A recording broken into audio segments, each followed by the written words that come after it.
Ah, ça y est. Je dois faire. Justement, l'activer ou ne pas l'activer? J'active, on verra bien. Oui, enfin,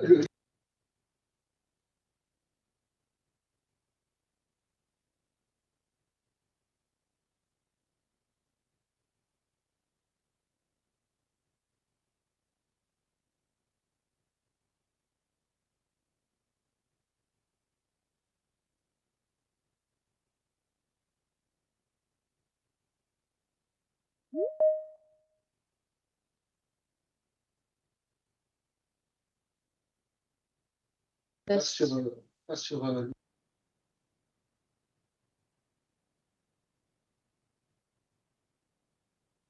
Aston. Donc ça, en principe,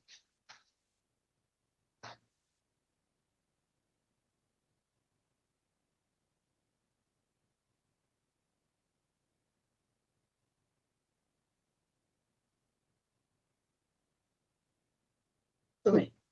Test, test.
guess nothing.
Zaten şey diyor.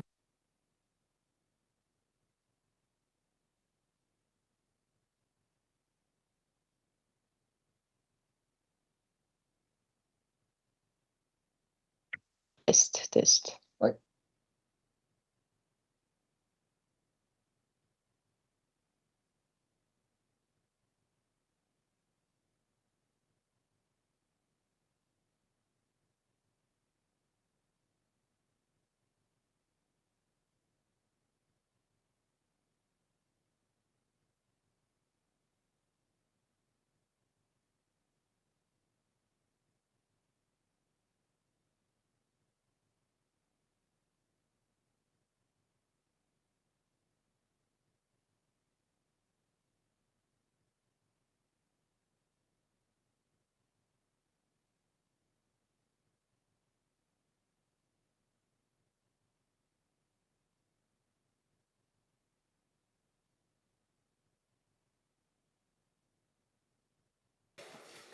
Hi, colleagues. We'll get started in just a minute.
Colleagues, thank you very much for your patience. We were just waiting because the incoming COP31 President and incoming COP31 President of Negotiations are going to join us, but they've been caught up in other consultations, so they will come as soon as they can. But given that it is 10 past, we will kick off. Okay, distinguished delegates, ministers, colleagues and friends, it is my honour to open the third working group session of the Facilitative Multilateral Consideration of Progress under the Enhanced Transparency Framework. The FMCP is a concluding step of the first ETF cycle for the parties gathered here today. Following their first BTR submission and technical expert review, this is the moment when reporting becomes dialogue.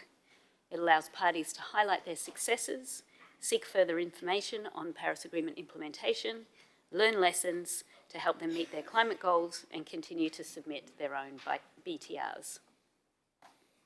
This FMCP session is significant for several reasons. First, the scale. 37 parties are participating in this third FMCP working group session, the largest group to date. Each will make an introductory statement. Each has prepared a recorded presentation which is available on the FMCP Working Group website. The breadth of national circumstances represented here reflects the universality of the Paris Agreement and of the Enhanced Transparency Framework. Second, the political dimension.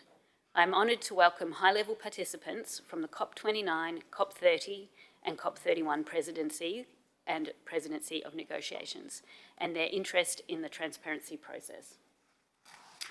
Representative of the COP29 presidency, Deputy Foreign Minister Yalcin Raviet, welcome. COP30 President Andre Correa do Lago, welcome.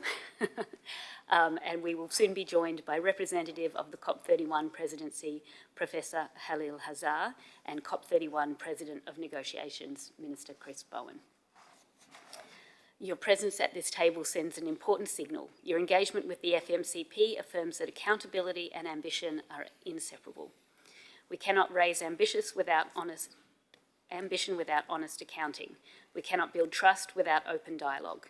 The FMCP is precisely that space. This FMCP session will run across 4 working group segments this week. Part 1 will be held today. We will start with 9 parties: Azerbaijan, Brazil, Türkiye, Australia, Austria, Belgium, Denmark, Germany and Ireland. Part 2 will convene on Friday morning when another 9 parties will undergo FMCP: Indonesia, Malaysia, Singapore, Thailand, Canada, Japan, New Zealand, Norway and the United Kingdom of Great Britain and Northern Ireland. Part 3 will follow on Friday afternoon when the FMCP of a further 11 parties will be conducted: France, Italy, Latvia, Lithuania, Sweden, Argentina, Chile, Costa Rica, Ecuador, Uruguay and Mexico. And the 4th and final part is scheduled for Saturday and will cover the FMCP of 8 more parties: Bhutan, China, Maldives, Uzbekistan, Georgia, Ghana, Kenya and Mauritius. My sincere congratulations to all parties for reaching this milestone. In addition to the formal working group sessions, informal FMCP dialogues, which we piloted in 2025, will also be held. These informal dialogues offer an additional, more relaxed space for peer learning. I encourage all delegates to make use of them. Please check the schedule for details. I call on all participants to approach both the formal and informal exchanges with the spirit in which the FMCP was designed: constructive, substantive and respectful. I would like to draw your attention to the 20th workshop of the Facilitative Sharing of Views, which will take place tomorrow. The FSV and FMCP are complementary processes. I encourage all delegates to participate in both. Together, they reflect the full breadth of our transparency work under the Convention and the Paris Agreement. Before we hear the first national statements, I invite Mr. Daniele Violetti, Senior Director for Operations at the UNFCCC Secretariat. I think Daniele might tell you his correct title. to deliver opening remarks. Daniele, you have the floor. Thanks, Julia. I'm doing a bit of that as well, so no problem. Excellencies, distinguished delegates, colleagues, great honor to be here and open this session this morning. The Enhanced Transparency Framework is now fully operational and delivering exactly what it was designed to do. Grounding climate action in robust data, enabling peer learning, and connecting reporting to real-world results. We are now firmly in the year of implementation, and transparency is at its heart. It helps countries understand where climate progress is being made, where gaps remain, and where support and investment are most needed. It informs decision-making and helps turn commitments into action, and it builds trust, which is vital for effective multilateral cooperation. And what makes today's session particularly significant is the level of political commitment it reflects. And again, I would also like to extend a warm welcome to Minister Bowen, Ambassador Correa do Lago, Deputy Minister Afiev, and other distinguished level representatives. So your presence here today underscores the continuity of political leadership on transparency. So the ETF multilateral phase, known as the Facilitative Multilateral Consideration of Progress, provides a space for parties to share experiences, discuss challenges, and learn from another's progress implementing the Paris Agreement. This third session of the FMCP brings together 37 parties that have completed the first BTRs and technical expert reviews, following months of dedicated work and preparation. Today is an opportunity to showcase progress, exchange experiences, and demonstrate that transparency is not simply a reporting requirement, but a strategic tool for more effective climate action. We encourage all parties, both those presenting and those participating in the discussion, to inquire and reflect on the issue that will help us better understand progress and identify challenges, and share experiences that can help others advance their efforts. The value of this process depends on the quality of the conversation we have together.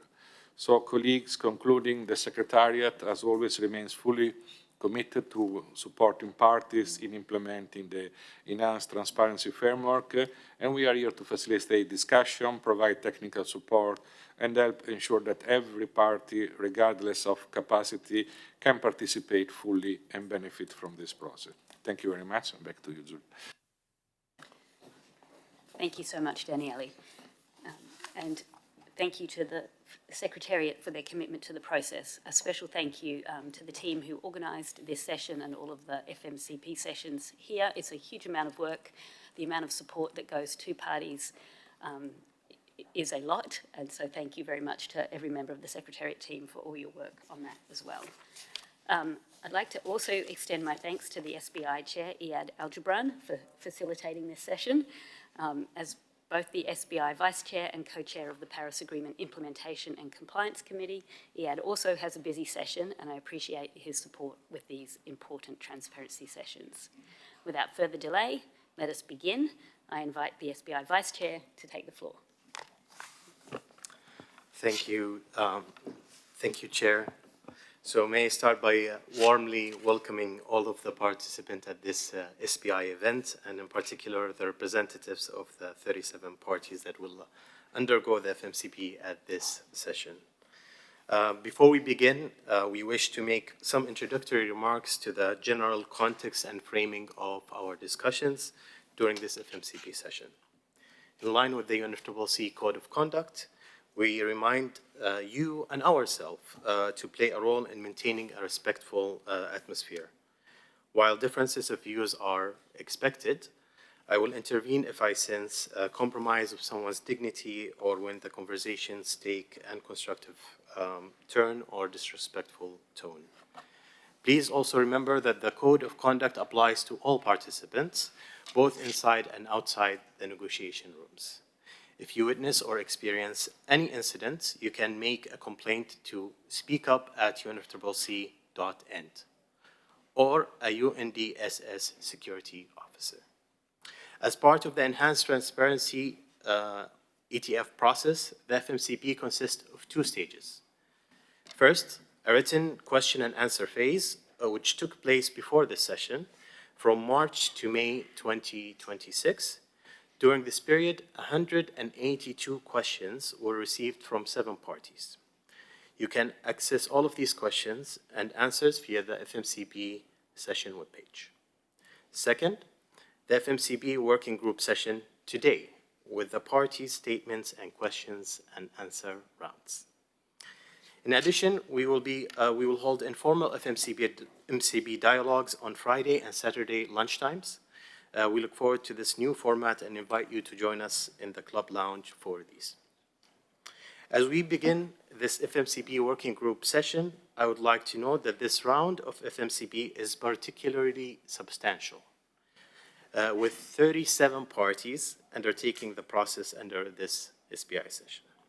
This both reflects the scale of the enhanced transparency framework and the strong engagements of parties in fulfilling their reporting obligations. I am looking forward to the insightful and constructive interaction amongst all parties. Let me also briefly outline the modalities for the working group session and highlight some housekeeping rules. Today, each party will be invited to deliver an introductory statement. The statement of the first 4 parties under FMCP will be held one after another.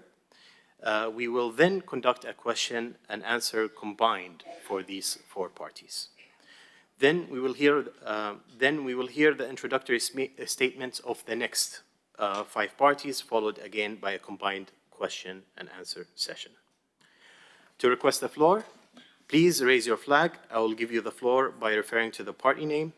Please press the speaker button of your microphone and state which party or parties under FMCP your question is directed to, then lower your flag. I will take questions in blocks and then invite the relevant parties to respond in any order. Please indicate when they are ready, depending on they're ready. This session is open to both parties and observers. However, only parties may ask questions. Please keep the interventions brief to allow broad participation. You are welcome to take the floor again later, time permitting, and further exchange is available in the informal FMCP dialogues on Friday and Sunday lunchtimes as well. We'd like to kindly ask all participants to remain within the scope of the FMCP as outlined by the MPGs. Parties under the FMCP may indicate if they consider a question outside its scope and may choose to respond at their discretion. If a response will be provided by a remotely connected expert, please announce them before inviting them to intervene. Once all parties have had the opportunity to respond, we will proceed to the next round.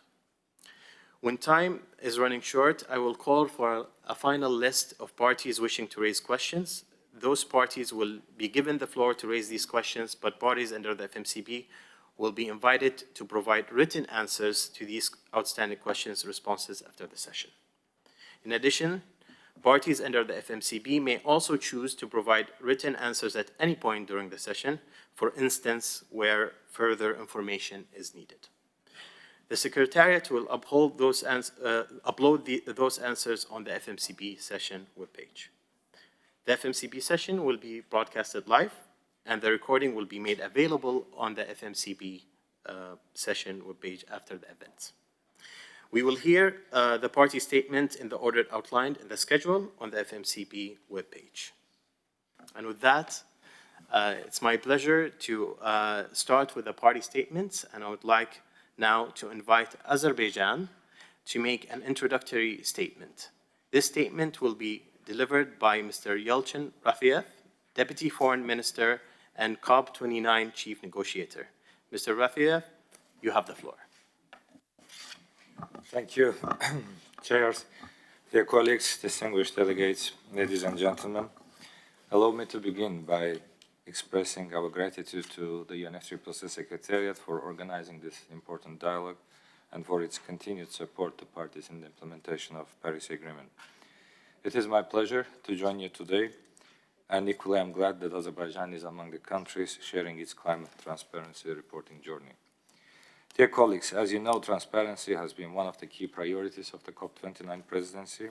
From the very beginning, we have viewed transparency not only as a reporting obligation, but also as a way to build trust, identify gaps, and help countries implement their climate commitments. With this in mind, we made every effort to keep transparency high on our agenda. We launched the Baku Global Transparency Platform, organized workshops for developing countries, and worked closely with international partners to provide practical support for the first submission of PTRs and for the implementation of the ETF. We have also used every important opportunity to move this agenda forward. As a result, we collectively achieved a significant milestone, with more than 100 countries submitting their BTRs by the end of COP29. We thank all those who took this important responsibility seriously and played a leading role in advancing the full operationalization of the enhanced transparency framework at COP29. Dear colleagues, with the completion of the first full BTR cycle, we now have a valuable stock of knowledge, lessons learned, and practical experience to build on as we move forward the next round of BTRs. The experience gained during the first cycle gives us a strong foundation for improving the quality of future reports, better understanding countries' needs, and identifying more effective ways to support BTR preparation. This next cycle comes at a particularly important moment as countries advance the implementation of their NDCs, NAPs, and NCQG on climate finance. This is why today's dialogue is especially important. The FMCP is not just a formal process. It's a valuable space for dialogue, peer learning, and mutual understanding. It gives parties the opportunity to present their progress in a more open and practical way, while also explaining the national circumstances and challenges behind their reports. The FMCP also plays an important role in building trust among parties. By sharing experiences openly, countries can better understand each other's efforts, challenges, and needs. This is essential for strengthening confidence and ensuring that transparency supports both ambition and implementation. For Azerbaijan, preparing our first PTR was an important learning process. It helped us improve coordination among national institutions, better understand our data and reporting systems, and identify areas where further work is needed. We believe that many countries have had similar experiences. This is why we should use this platform to turn lessons from the first PTR cycle into practical improvements for the next one. And I'm pleased to share that Azerbaijan has already started preparing its second PTR, and I'm confident that we will be able to submit it by the COP31. In conclusion, I would like to reaffirm our commitment to advancing climate transparency in the future. Together with our partners, we will continue this work through dedicated events, including one during UNFCCC Baku Climate Week in September, as well as at COP31 and other relevant occasions. We hope that today's discussions will be practical, open, and focused on solutions that can further encourage and drive progress in the preparation and submission of second BTRs. I wish you a productive and fruitful discussion. I thank you.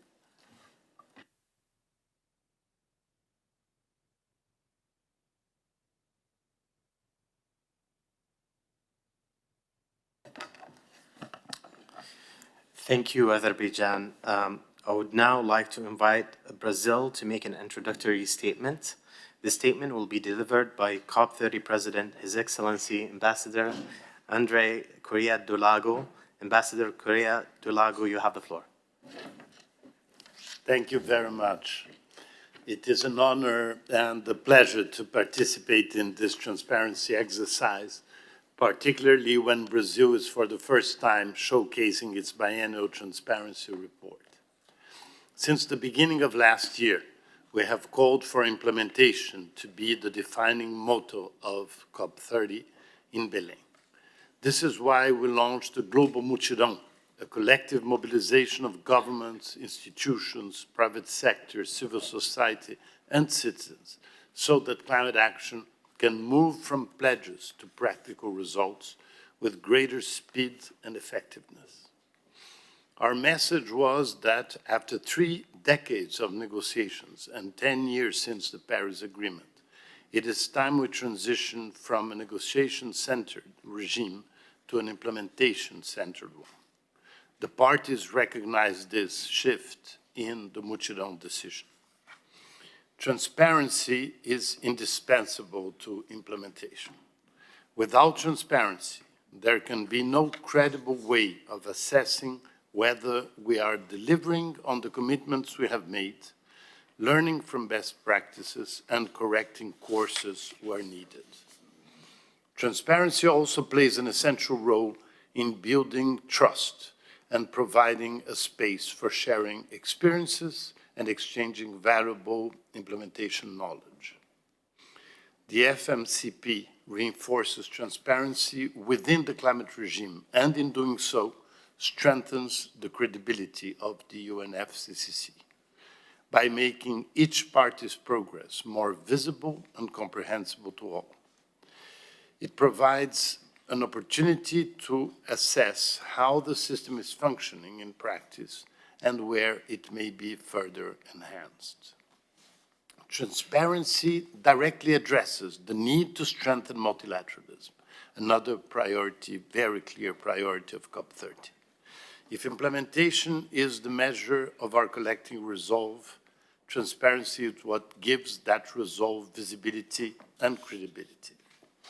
Brazil, for instance, has approached its transparency obligations with diligence and ambition. I would like to commend the Ministry of Science and Technology and Innovation of my country for its coordination in the preparation of Brazil's first biennial transparency report. Brazil's team of experts, amazing experts, are here, and I'm very proud that they will address any questions that you may have. I thank you very much.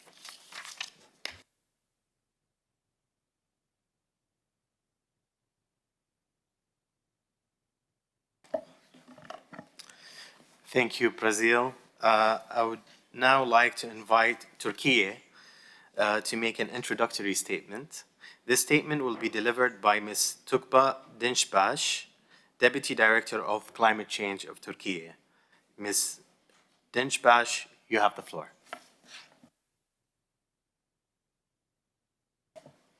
Thank you, Chair. Excellencies, distinguished delegates, allow me to begin by extending sincere greetings to all participants. I would like to express our appreciation for the contribution of the FMCP process to strengthening the transparency and trust architecture under the Paris Agreement. This process is not merely a technical review mechanism, it is also an important multilateral platform that builds trust among parties, promotes the exchange of experiences, and strengthens collective climate action. As Turkey, we view transparency as a strategic tool that supports the development of stronger climate policies, enhancing coordination among public institutions, strengthens the investment and financing environment, and reinforces countries' long-term transformation capacities. The first reporting cycle represents a significant milestone for all parties, and Turkey was among the first 5 parties to submit its biennial transparency report at COP29. This process has strengthened not only our data collection and reporting capacities, but also institutional ownership and policy coherence and multilateral cooperation. This process has demonstrated a clear reality. Transparency is not merely a mechanism for measuring progress, it is also a tool for accelerating progress. In this regard, 2026 represents a critical milestone.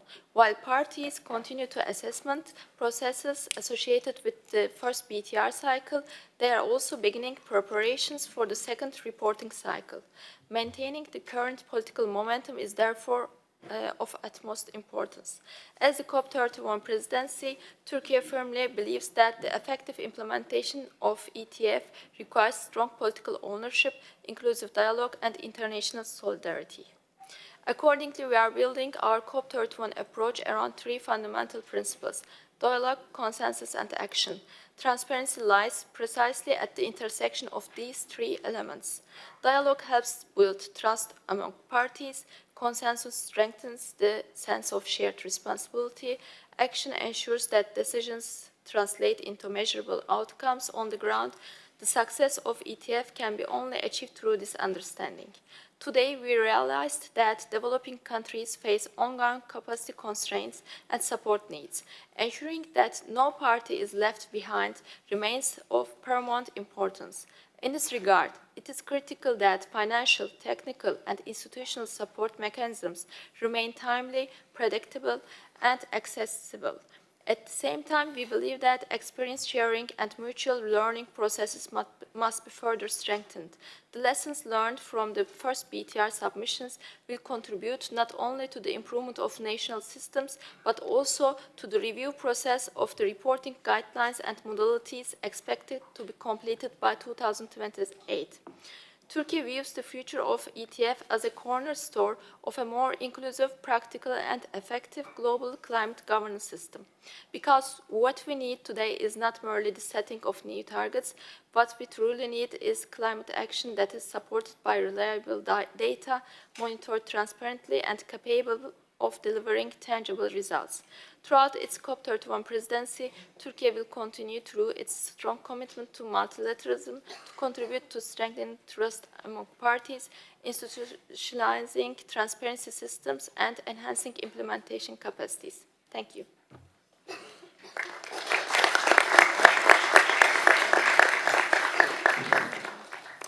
Thank you to Türkiye. I would now like to invite Australia to make an introductory statement.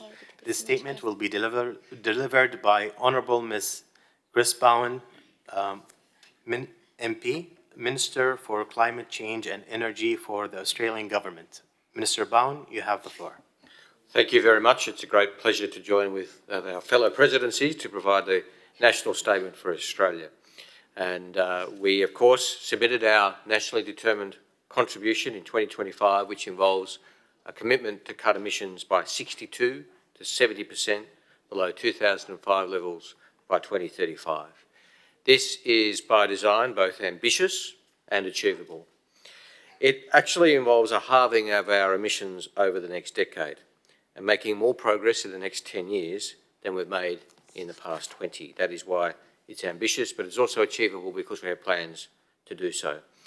It keeps Australia on track for our legislated goal of net zero by 2050.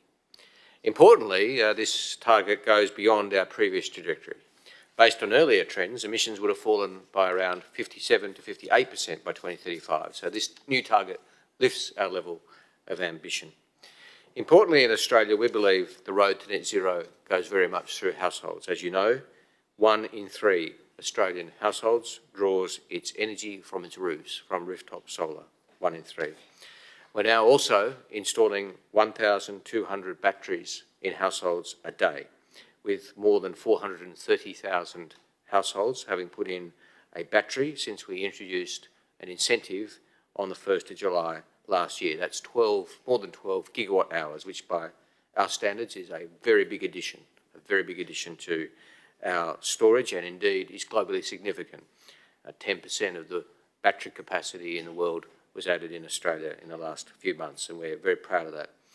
In the last 6 years, we've doubled the share of renewable energy in our electricity grids, and with our current policies, we'll double it again to 82% by 2030. So this trajectory has Australia largely on track to be decarbonised as low-cost renewables are replacing ageing and increasingly unreliable coal generation. Importantly, and I know this is of interest particularly to friends including Brazil, we also have a First Nations clean energy strategy to ensure that our First Nations people, our Indigenous people, are very much included in the transition, that they are seizing the economic opportunities that come from the transition, and the energy transition benefits all. We're also being able to deliver in terms of outcomes for the Australian people, in terms of reduced energy prices according to the latest data, as well as, of course, dealing with the massive increase in electricity demand that we're all dealing with in a very reliable fashion, and all our indicators indicate that reliability is being improved by these plans, as well as reduced prices. Our NDC is supported by 6 detailed sectoral plans covering electricity, energy, industry, resources, transport, the built environment, and agriculture. And through our safeguard mechanism, which is our plan to ensure reduced emissions by our largest industrial emitters, we've set limits to steadily reduce pollution from our largest emitters. We're also seizing the opportunities of the transmission through our Future Made in Australia agenda. And working with our partners, we're building the industries that will help underpin our economy through green steel, iron, alumina, critical minerals processing and low emissions manufacturing. And of course, this is important for sovereignty, which many of us are dealing with as well, ensuring our own domestic sovereign capability when it comes to manufacturing related to renewable energy. And our capacity investment scheme, which supports the rollout of renewable energy, and our Rewiring the Nation scheme, which is important for our grid expansion, which many of us are dealing with, and I've discussed with many ministers, are also driving strength and security for Australia's energy system while creating jobs and reducing pollution. So, no country can achieve net zero alone. We're all partners in this journey. We can all learn from each other.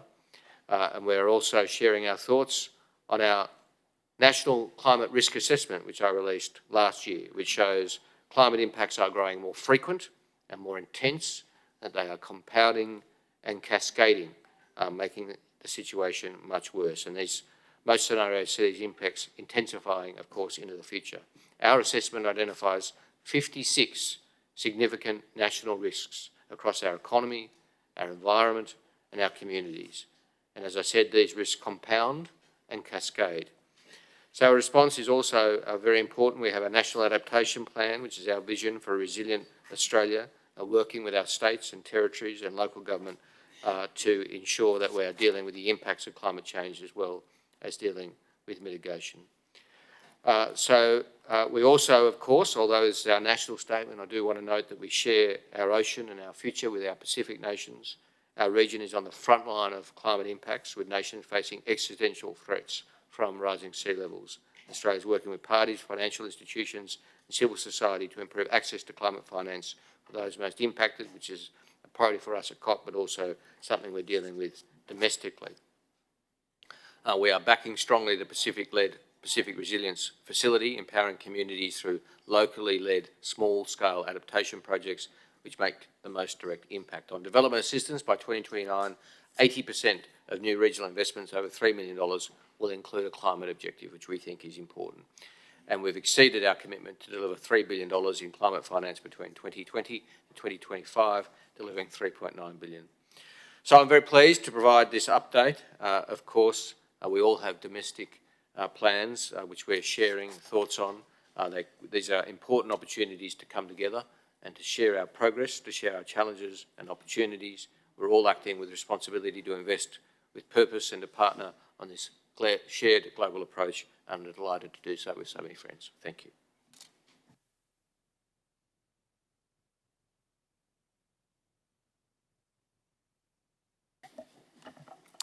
Thank you, Australia. I'd like to thank our esteemed delegates from Azerbaijan, Brazil, Turkey and Australia for their introductory statements. And with this, we will be moving to the next part of the FMCP with the combined questions and answers in a second.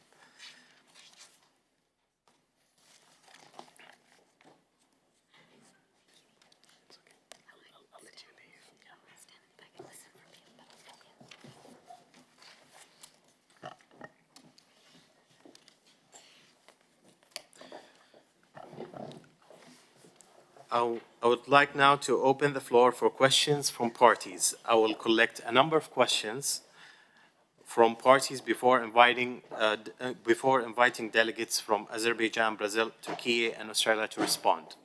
So, as a reminder, as I mentioned in the organization of the work earlier, kindly begin by indicating which party or parties under the FMCP your question is directed to, and please keep your remark concise. And with that, I will open the floor for the questions.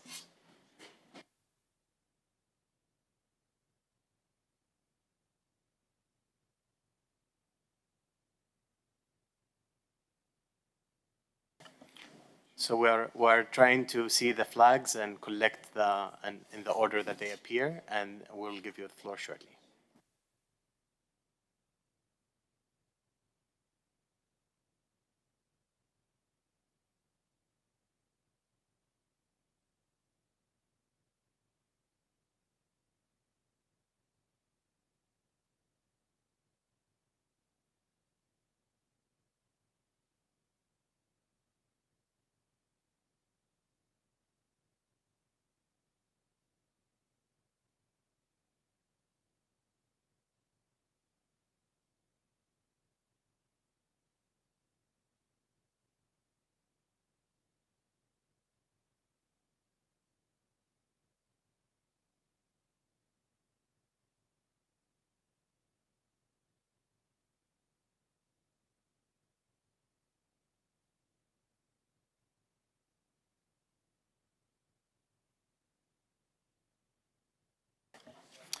Thank you very much.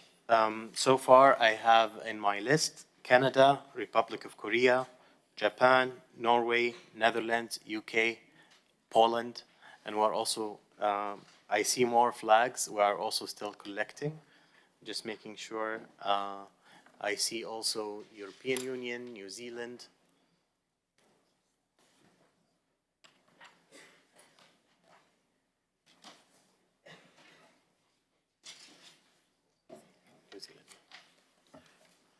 So, while we are collecting the list, we'll start maybe with the list that we have right now, and we'll open the floor. So I'll start with the order that I have in my list here. So we'll start by giving the floor to Canada. Canada, you have the floor.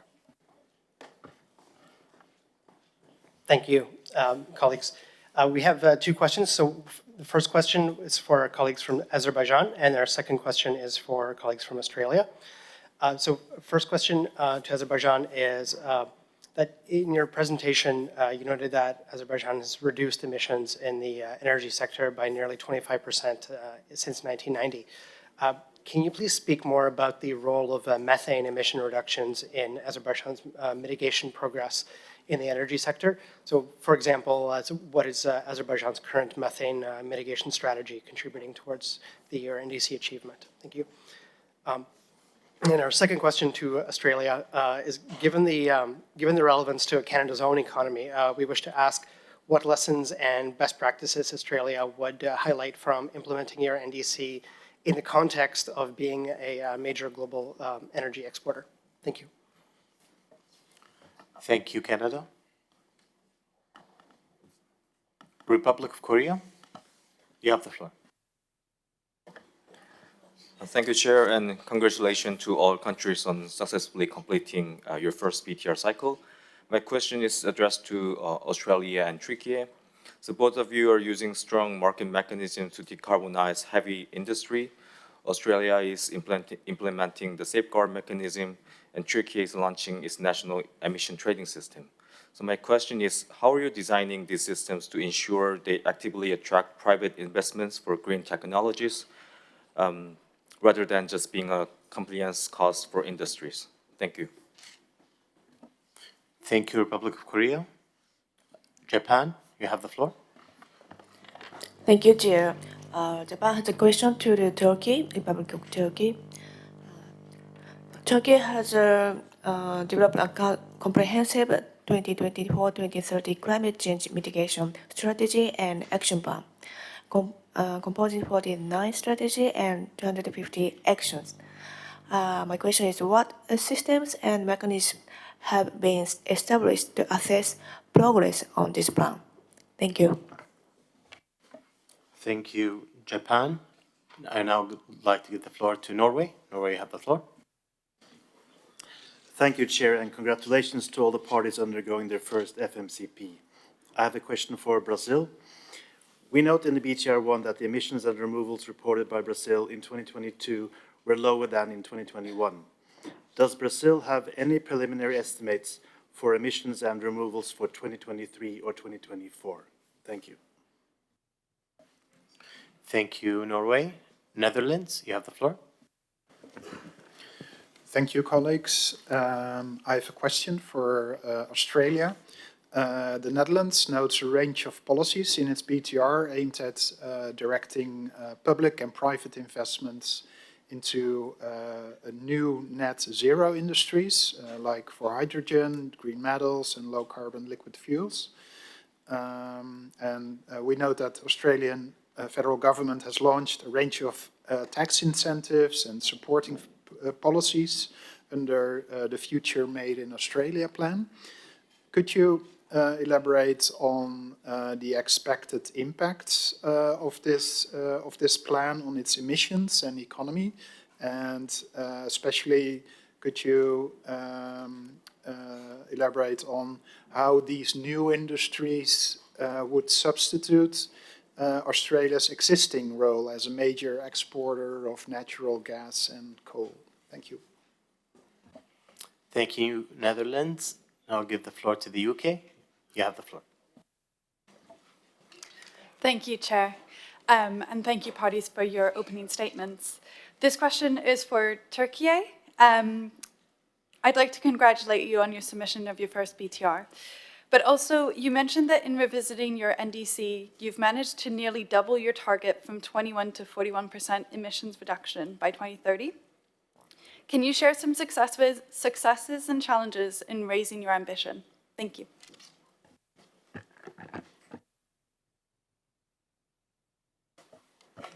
Thank you very much, the UK.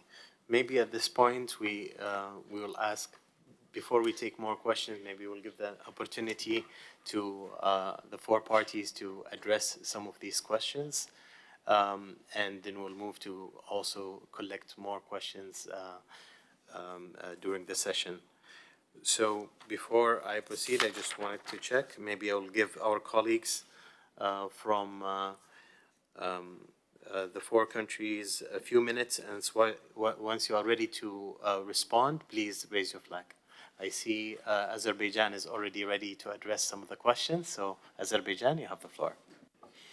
Thank you very much for giving me the floor. My name is Fuat Mbatov. I'm from Ministry of Ecology and Natural Resources, and thank you very much for a very substantive question regarding methane emissions and reduction strategy in Azerbaijan. We know that methane is a primary driver for near global warming, responsible for roughly 0.5 Celsius from out of 1.1 Celsius. Methane is a precursor. I know there was a 2-tropospheric ozone, which is also which damages plant tissue and consequently reduce vegetation health in overall, in the world. Regarding Azerbaijan, as you know, that the main sector of energy emissions of energy sector in Azerbaijan and total emissions in Azerbaijan, methane emissions in Azerbaijan in energy sector is 13.1 megaton. Carbon dioxide is approximately 94% of overall methane emissions. The second field, the second sector is the agriculture sector. This is also the approximately 5.6 megaton emissions of methane emission in Azerbaijan. The last one is the waste sector. This also is responsible for the 2.6 megaton carbon dioxide equivalent. It's 10% of the overall methane emissions. And regarding what kind of Azerbaijan is, you know, that as a is a part of the global methane emissions. I mean, the pledge, global methane pledge, as well as you know, the Azerbaijan is SOCAR is the part of oil gas decarbonization charter. Moreover, SOCAR is also a member of Oil Gas Methane Partnership 2.0. And right now, Azerbaijan is preparing new climate law, overarching new climate law, whereas the MRV, ETS, compliance and voluntary market issues elements have been included. And Azerbaijan cooperates with a methane alert and response system, MARS, where the methane emissions observatory IMO also is a key element of this system. And as I mentioned, there's a new law, overall law. It also indicates, it includes, I mean, necessary strategy plans of reduction, methane emission reductions. And thank you very much. Thank you very much, Azerbaijan. I'd like to also give the opportunity to the other parties. If you are ready to answer the questions, please raise your flag, so I'll give you the floor. Turkey? Thank you. Yeah. Thank you, Chair. Regarding the question of Korea, thanks a lot, first of all. We are designing these systems, the emission trading system, not only as compliance instrument, but also as investment signals for long-term transformation. And one important element is to use a benchmark-based approach. By setting benchmarks, the system rewards more efficient and lower emission production instead of treating all installations in the same way. In practice, this means that companies investing in cleaner technologies, energy efficiency, fuel switching, electrification, and low-carbon production processes will be in a better position over time. And this creates, of course, a predictable signal for the private sector. Industries can see that low emission production will become more competitive in the long term, while carbon-intensive production will face increasing pressure. And in this way, the benchmark system helps also shifting the perspective from short-term compliance costs to long-term competitiveness, innovation, and green industrial transformation. On the other side, Turkey has launched the Turkey Industrial Decarbonization Investment Platform in Ankara today in a significant step towards achieving the country's net zero ambition. The initiative is spearheaded by the EBRD. The platform aims to deploy 5 billion euros in investment by 2030, resulting in the reduction of more than 20 million tons of carbon emissions annually. And it is also very closely related with the emission trading system. And the platform is also the largest industrial decarbonization program to date, draws on the low carbon pathway concept of the country. We also developed net zero pathways for the energy and emission intensive sectors like cement, iron and steel, aluminium, and etc. And actually, we created the ecosystem, including the long-term decarbonization roadmaps, plus emission trading system, plus with the climate law, we will be using the revenues of the emission trading system to support the technological development of the country. Decarbonization processes. Regarding the question of Japan, the climate change mitigation strategy and action plan is actually developed as a roadmap for implementation of our first NDC. It's the main implementation tool. On the other side, we also prepared a tool for NDC implementation on the adaptation also. And these strategy and action plans will support our net zero target for 2053. The action plan on mitigation covers 7 key mitigation sectors, which are also the sectors of the IPCC. And we also included cross-cutting sectors like carbon pricing mechanism and just transition. And we developed for all action indicators.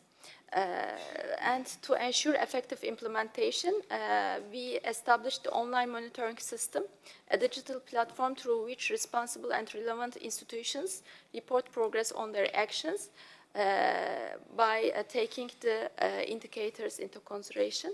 The system enables transparent tracking of implementation status, achievements, challenges, and future needs by strengthening accountability and coordination across the sectors. So this is the monitoring and assessment process of the mitigation strategy and action plan. And we are updating the mitigation strategy and action plan after the submission of NDC 3.0. So it is a cycle that evolves after each NDC cycle. Regarding the question of UK, actually, as you said, we almost doubled the mitigation target, and the target is coming from 21% to 41%. And of course, there were many changes during this process. Total renewable installed capacity doubled in the last 10 years. Low carbon sources now generate half of the Turkey's electricity. Energy efficiency increased by 20% in the last decade. And the government mandated a strict 20% energy savings targets for public buildings. And we are also having big project portfolios on increasing the energy efficiency in the public buildings. And Turkey has rapidly emerged as a regional powerhouse for electric mobility, ranking 4th in Europe in electric vehicle sales, heavily driven by the domestic adoption of the Tok brand. And massive private and public investments are pouring into nationwide electric vehicle charging networks to keep pace with the accelerating fleet transition. And to break the transport sector's reliance on oil, Turkey is expanding its high-speed rail network and drafting a national sustainable mobility law to create dedicated net zero transport and green logistics zones. And what we learned between these two NDC processes regarding the successes and challenges. In the second one, we built the modeling infrastructure under the directorate. Now we are modeling our energy and emission modeling by ourselves. And these are feeding our national climate and economic development strategies and investment plans. In the second one, we prepared our mitigation and adaptation action plans for the implementation of the NDC, and as I said, they are also very crucial for that. And on the second one, we aligned all the national documents, including development plan, energy plan, industrial decarbonization plan, and we also prepared long-term strategy according to the second NDC. So. Thank you very much, Turkey. Now I'll give the floor to Brazil. Good morning, colleagues. Thank you, Snorri, for the question and for the opportunity to provide further information on Brazil's efforts on GHG inventory estimations. So, Brazil, you submit the BTR2 by the end of this year, and we are at this moment concluding the inventory estimations and starting the quality assurance process. So the preliminary estimations indicate a reduction in the net emissions in 2023, 2024, and those reductions are mainly driven by the successful reduction in deforestations in recent years, the increase in the mandates of biodiesel and anhydrous ethanol blending with mineral, diesel, and gasoline, expansion of installed wind and solar generation capacity in our national electricity matrix, and also for the creation of new conservation units and indigenous lands that are considered as protected areas for estimation of CO2 removals from regeneration and increasing carbon stocks in native vegetation. Thank you. Thank you very much, Brazil. I'll now give the floor to Australia. Australia, you have the floor. Thank you very much, Chair, and it's great to be here. I'll start with a question from Canada, but I hope that also helps answer the question from our colleagues from the Netherlands. So in terms of lessons and best practice in implementing NDCs in the context of being a major sort of global exporter of energy. So our NDC and our net zero plan speak to both our efforts to reduce emissions from our energy exports sector, including fugitive emissions, and also our ambition to become, one of the world's largest exporters of clean energy. Australia is a major energy exporter, and to address emissions from our mining and our related industrial sectors, we've put in place for many years now our safeguard mechanism, which is a central part of our domestic climate legislation. The safeguard mechanism covers all facilities that emit over 100,000 tonnes per year, which accounts for about 30% of Australia's emissions. This includes facilities involved in manufacturing, transport, oil, gas, waste, and facilities that are covered by the mechanism must report their emissions and keep them below a declining baseline that's calibrated to our emissions target. So at the moment, that's a 4.9% per year decline to 2030. Australia's also very fortunate to have abundant access to clean energy, including solar and wind, and we've got 9 of the top 10 minerals needed for batteries and other low emissions technologies. So as such, a few years ago, the Australian government introduced the Future Made in Australia package, and some of the colleagues have asked questions about that, which is designed to maximise the benefits of the net zero transition for Australia by creating new jobs and economic opportunities, but also designed to support our partners decarbonise. So it includes supporting Australia's green metals sector, including iron, steel, alumina, providing targeted support for clean energy technology manufacturing through programs like Solar Sunshot and the Battery Breakthrough Program. It has part of it is about boosting the renewable hydrogen industry through the Hydrogen Head Start and Hydrogen Production Tax Credit, accelerating the development of the low carbon liquid fuel industry, and implementing and expanding a guarantee of origin scheme to support these sectors. The impact of the Future Made in Australia agenda on domestic emissions writ large is difficult to say because different streams have different impacts. Our colleagues from Korea also asked about how this is relating to sort of supporting green tech. I think as part of the Future Made in Australia agenda, we are supporting the commercialisation of technologies, including through the Future Made in Australia Innovation Fund, and also funding through the Australian Renewable Energy Agency and the Clean Energy Finance Corporation. So facilities that are covered by the safeguard mechanism have a lot of flexibility in how they meet those declining baselines, whether it's through on-site emissions reductions or through relinquishing of Australian carbon credit units. But in terms of kind of the investment in green tech, we have a couple of agencies that are really critical in that. We have the Australian Renewable Energy Agency, and its purpose is to support improvements in the competitiveness and supply of renewable energy in Australia. It does this by providing financial assistance in the form of grants. They invest in research, manufacture, demonstration, commercialisation and deployment projects. From when it started in 2012 to May this year, ARENA has supported over 830 projects with about $4.4 billion in grant funding, and importantly, those investments have unlocked a total private sector investment of over $28 billion in Australia's renewable energy industry, and those investments have been across a broad range of technologies: solar, storage batteries, green hydrogen, grid integration, etc.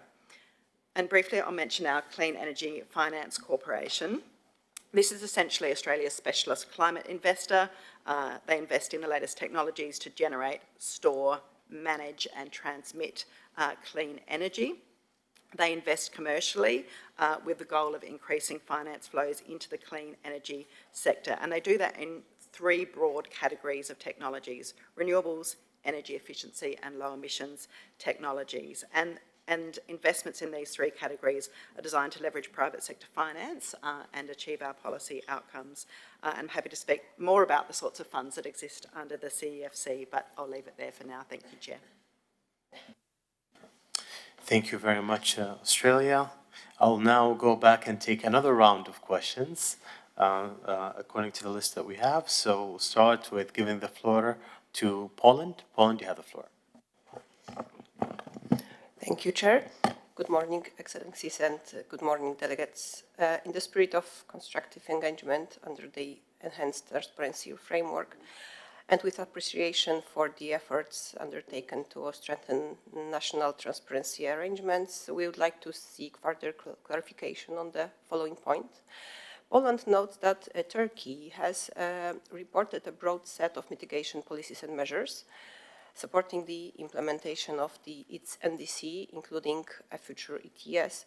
Could Turkey clarify how information on the implementation and expected impacts of these PAMs is used to inform adjustments or strengthening of the policy package over time in order to remain on track to achieve its 2030 NDC targets? Thank you. Thank you, Poland. Now we'll move to EU. You have the floor.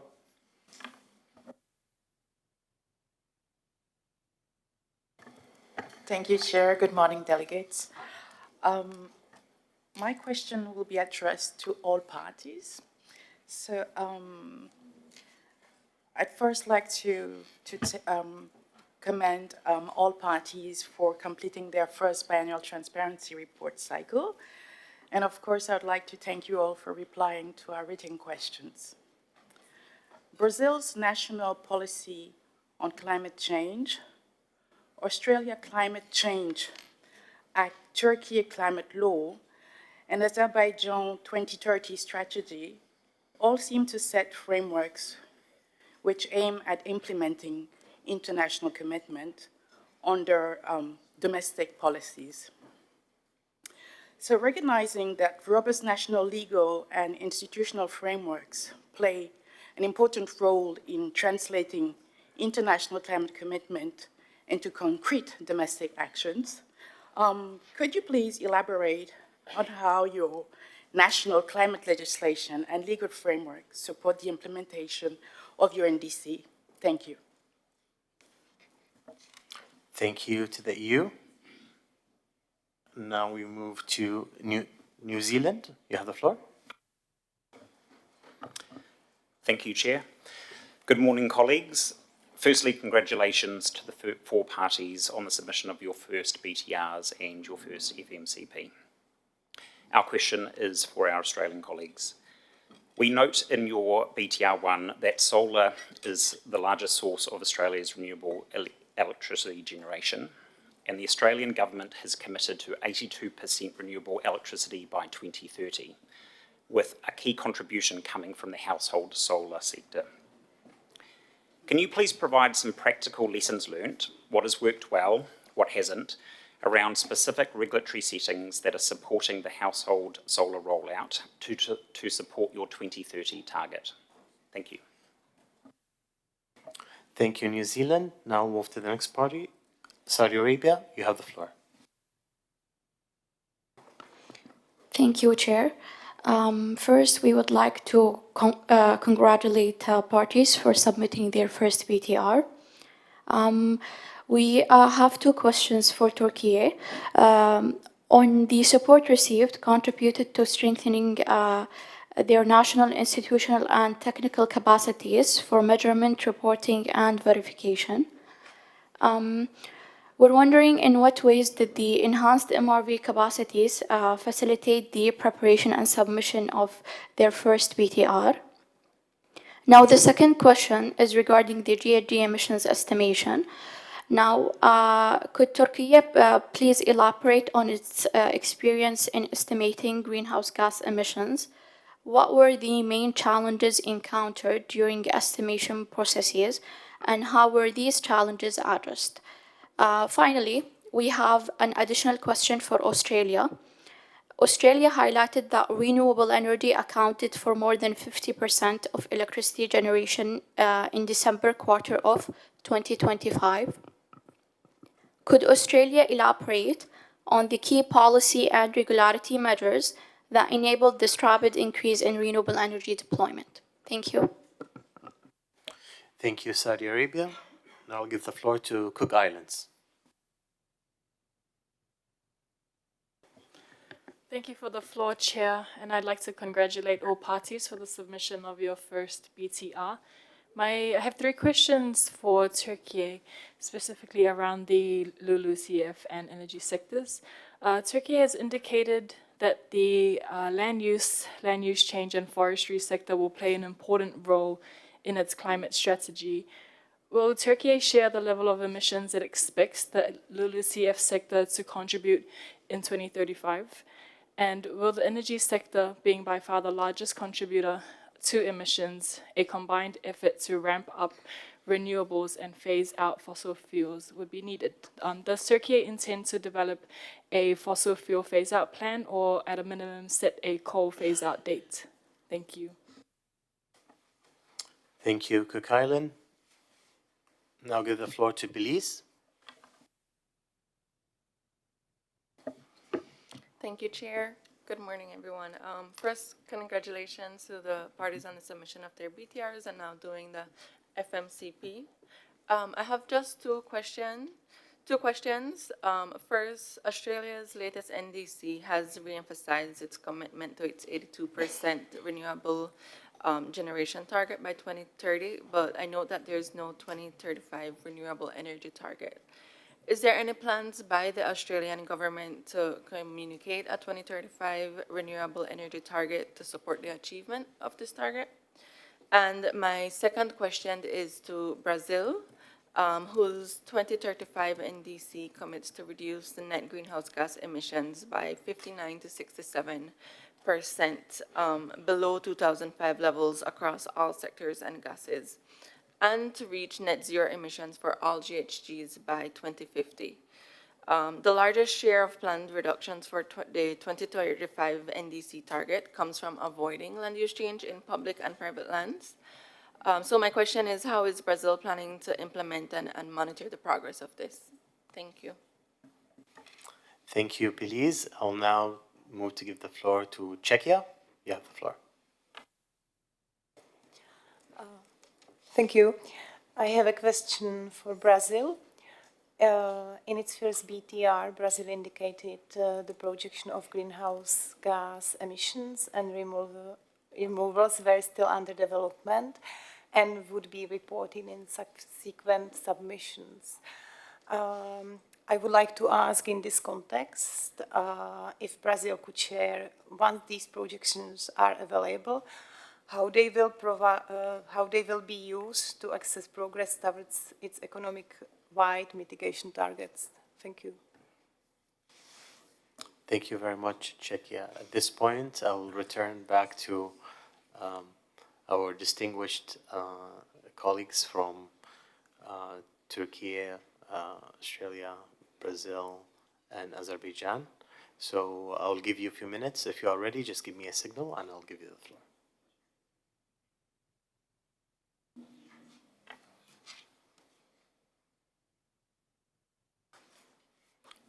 So I would now like to give the floor to Azerbaijan. Azerbaijan, you have the floor.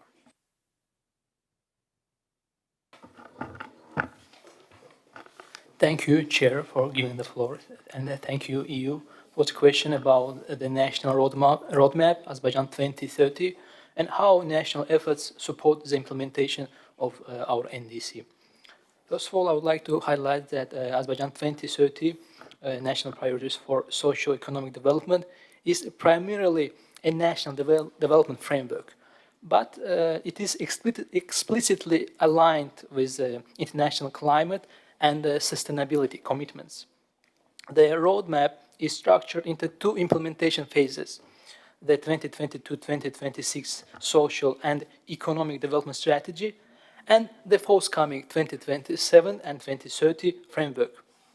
First of all, within the structure of this roadmap, there is a priority number 5 on clean environment and green growth, which promotes renewable energy expansion, energy efficiency, and sustainable resource management. Secondly, in the strategy 2022-2026, it is aligned with the United Nations 2030 Agenda for Sustainable Development and integrates all 17 Sustainable Development Goals into national planning. And thirdly, the strategy supports the development of a domestic monitoring, reporting, and verification system. It has specific actions related to the establishment or creation of the MRV system, and including capacity building for national greenhouse gas inventory preparation and the establishment of a centralized greenhouse gas data and inventory database. Finally, alignment with international climate commitments and institutional strengthening. In this transition, within Azerbaijan's commitments under UNFCCC and Paris Agreement, while institutional strengthening continues through the development of a climate law and the draft greenhouse gas data collection framework, we aim to further enhance our transparency and implementation capacity. Thank you. Thank you very much, Azerbaijan, for your answer.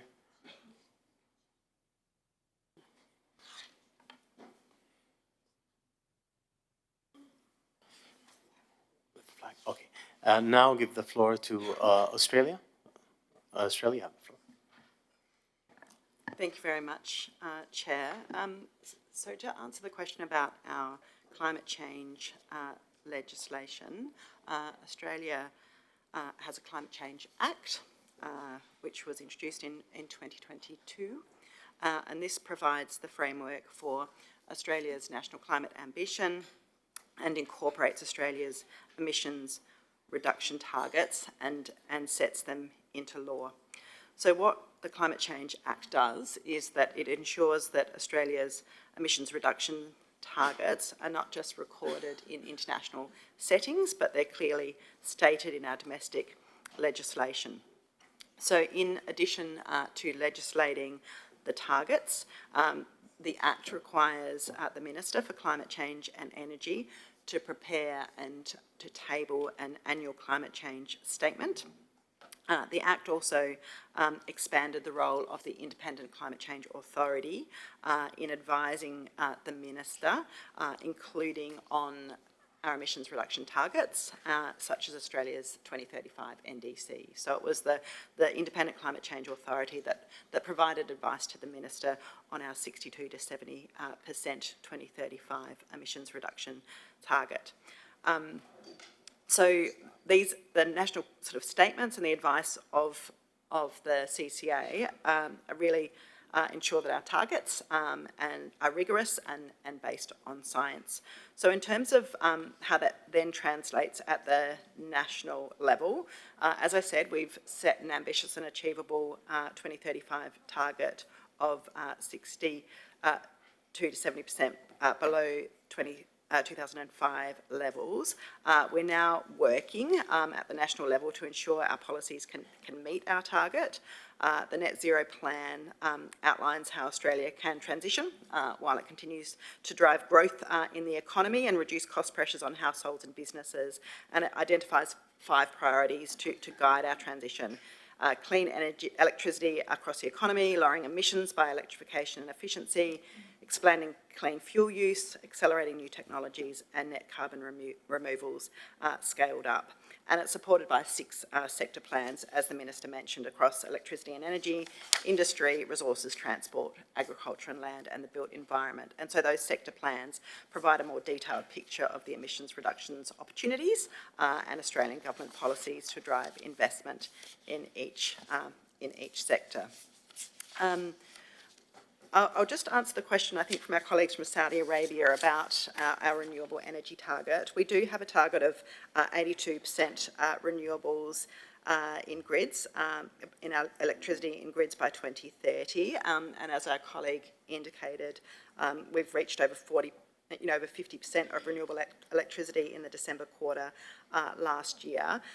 There's a range of factors that have contributed to us being able to sort of achieve that level of rollout of renewables.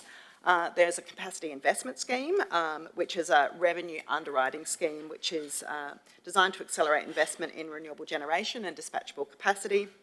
We have the Rewiring the Nation scheme, which invests in transmission lines. As the Minister mentioned, we have a range of programs to support solar uptake for households, and we have the Cheaper Home Batteries program, which provides a discount of around 30% of a typical home battery, which has really contributed to I think we've got 400,000 Australian homes have installed a battery since the program was introduced. We don't have a 2035 renewable energy target. We do have a 2035 overall target, as I mentioned, backed by the Net Zero Plan and backed by the sectoral plans, which really look at what are those sort of opportunities to achieve the overall emissions reductions that we've set for ourselves. Our colleagues from New Zealand asked about solar and household solar and some of our practical lessons learned. In terms of our practical lessons learned, I think the Australian experience shows that providing consistent and sustained support can help drive the uptake of household solar. It also shows the importance of working with state and territory governments who share responsibility for regulatory issues. So we've got a range of regulatory mechanisms in place to encourage uptake that have helped achieve the installation of 4.4 million solar PV systems on Australian rooftops and over 1.9 million solar water heaters and heat pumps. So in terms of some of the schemes, we've got a small-scale renewable energy scheme, which provides an upfront discount to install small-scale renewable energy systems like solar PV, solar water heaters and batteries. It includes in built product installer and electrical safety requirements, and eligibilities tied to compliance with our state and territory electrical safety and consumer regulation. We also have a program called SHEPI, a social housing energy performance initiative, and that includes eligibility for solar PV systems and battery storage, and that's expected to reach over 100,000 social housing properties, or nearly 25% by 2030-31. And just briefly, we have a Household Energy Upgrades Fund, which helps drive down household energy bills by allowing concessional finance to upgrade homes with battery-ready solar PV.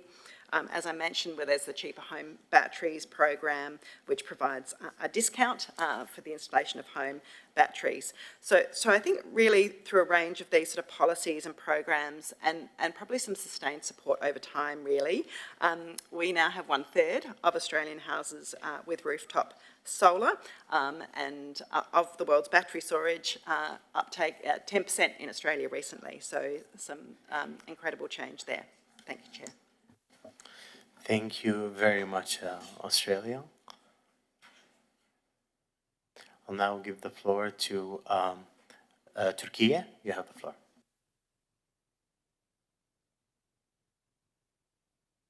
Yes, thank you, Chair. Regarding the question from our colleague from Poland on PAMS, Turkey recognizes the importance of ensuring methodological consistency and avoiding double counting in the assessment of mitigation impacts arising from multiple policies and measures. Given the cross-sectoral nature of climate policies, overlaps may occur particularly in energy, industry, transport and building sectors. To address this issue, Turkey applies an integrated assessment approach during the preparation of mitigation scenarios and projections. Sectorial policies are evaluated collectively within the modeling framework rather than through the simple aggregation of individual mitigation impacts. This approach helps avoid overestimation of emission reductions resulting from interaction among policies. We also use action plan monitoring mechanism to track the progress on the mitigation policies, and there are detailed implementation components of actions in the plan and monitoring mechanism. And as I said, we use online monitoring mechanism to track the PAMs and working increasingly to our capacity to calculate the individual impacts of the PAMs. Regarding the question of how legal infrastructure support the implementation, a significant reflection of this approach is the enactment of the Turkey's first climate law, and the law strengthens the institutional and legal framework for climate action in line with our net zero goal and green development goal, which incorporates the principles of transparency and just transition and establishes the necessary foundation for market-based mechanism, particularly in the emission trading system. It also marks an important milestone in the preparation of climate action plan at both national and local level, the deployment of clean technologies, and the enactment of the climate change adaptation efforts. And with the climate law, we also made mandatory for all cities to prepare local climate action plans, which is also very important from the adaptation implementation. And as I said, clean technology development mechanisms are also there. On the other side, we have many new secondary legislation, for example, on building standards or on energy efficiency or incentives on green transition. On the other hand, regarding renewable energy and renewable energy support mechanisms, we have two very strong support mechanisms. Substantially, the capacity increases have been achieved by these two mechanisms, particularly in solar and wind power. Today, renewable energy sources account for more than half of our total installed electricity generation capacity. The recent data is 62% of our installed capacity relies on renewable energy. When we come to the question on MRV, yes, Turkey is an Annex 1 country to the UNFCCC, and has fulfilled its national inventory reporting obligations without interruption since its first submission in 2006, demonstrating a long-standing institutional commitment to transparency that predates the enhanced framework under the Paris Agreement. Over the course of nearly 2 decades, Turkey has continuously refined its inventory system, expanding sectoral coverage, improving methodological rigor in line with successive IPCC guidelines, and strengthening interinstitutional coordination between TürkSat, Turkish Statistical Institution, and the relevant line ministries, reflecting a sustained trajectory of progressive improvement. Building on the solid reporting history, the improvements undertaken following the third reviews across the energy, IPPU, agriculture, LULUCF, and waste sectors further reinforce Turkey's commitment to meeting its obligation under Article 13 of the Paris Agreement with the same consistency and dedication it has upheld since 2006. When we come to the question on LULUCF and fossil phase-out plan, yes. Let me start with the LULUCF sector. The sector is expected to remain an important component of Turkey's long-term climate strategy to be net zero through afforestation, forest rehabilitation, sustainable forest management, and increasing carbon removals from forest lands. Turkey continues to expand and improve its forest resources, which contribute significantly to national carbon sinks. However, detailed projections beyond those reported in the current BTR are still being further developed. Regarding the energy sector, it is expected to remain a major source of emissions in the coming years due to growing energy demand associated with economic development, industrialization, and electrification. At the same time, Turkey is rapidly expanding renewable energy, energy storage, grid modernization, and energy efficiency measures. Turkey has updated its target to reach 120 gigawatt of combined solar and wind capacity by 2035, which means that we will increase 4 times our solar and wind capacity in 10 years. On fossil fuels, Turkey's approach is to pursue an orderly and balanced energy transition that takes into account energy security, affordability, and national circumstances. At present, Turkey has not announced a formal fossil fuel or coal phase-out date. Instead, the focus is on reducing the carbon intensity of the energy systems through accelerated renewable energy deployment, efficiency improvements, electrification, and market-based instruments such as the National Emission Trading System in line with our net zero target, which includes mainly the energy and industry sector. On the other hand, we will, as I said, we will increase 4 times our solar and wind power capacity by 2035. But we will announce a much more ambitious renewable energy target during the COP31, and we are now modeling the new target. Thanks. Thank you very, very much, Türkiye. And now I'll give the floor to Brazil. Brazil, you have the floor.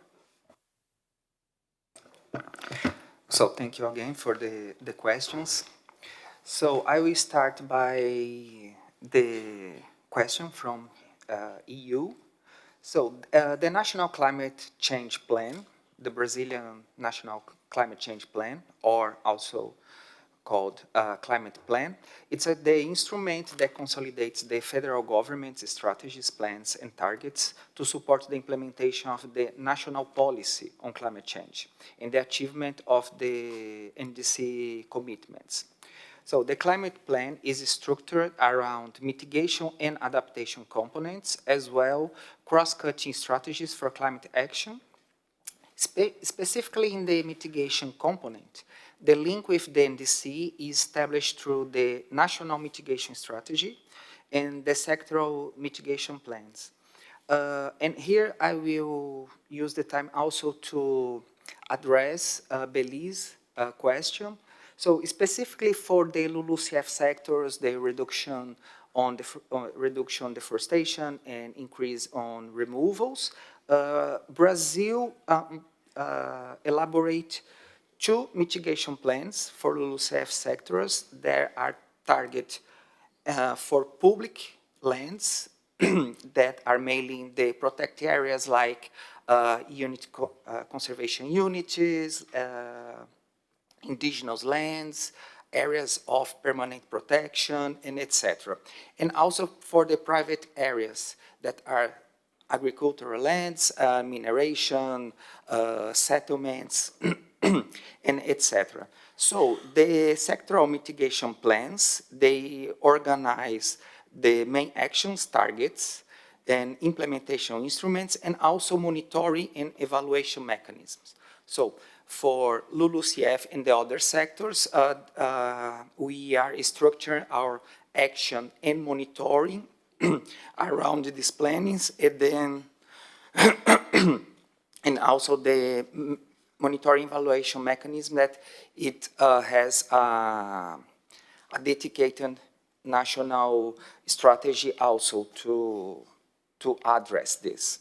So this structure makes it possible to translate the national NDC target in sectoral planning while maintaining the integrated and economy-wide nature of Brazil's contribution, or Brazil's NDC. So the progress will be tracked mainly on the basis of the national GHG inventory, which allows Brazil to monitor the evolution of the national emissions and removals and assess progress towards the NDC targets. In monitoring, evaluation, and transparency mechanisms of the climate plan. So the sectoral plans support the implementation of the NDC by organizing climate action at the sectoral level, while progress tracking remain integrated with the national inventory, the NDC indicators, and the transparency cycles of the climate plan. Now addressing Czechia question.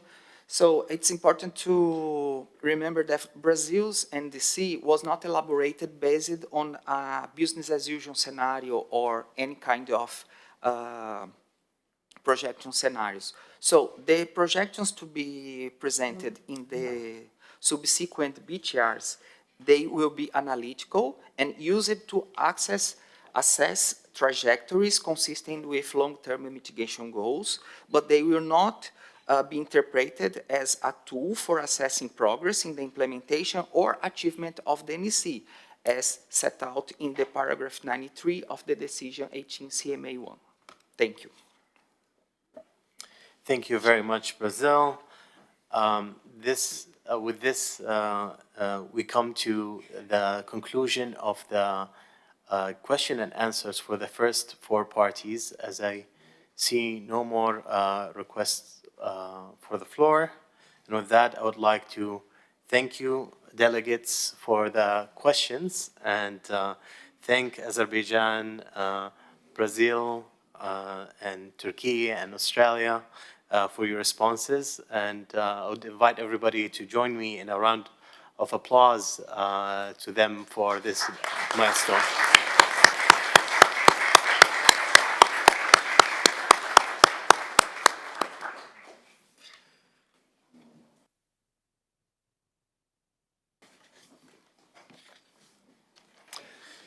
At this point, we would be moving to the next round, and for the other set of countries to start for the FMCP. So, as per the schedule, I will first now just give maybe just give 30 seconds, and then we'll get to that.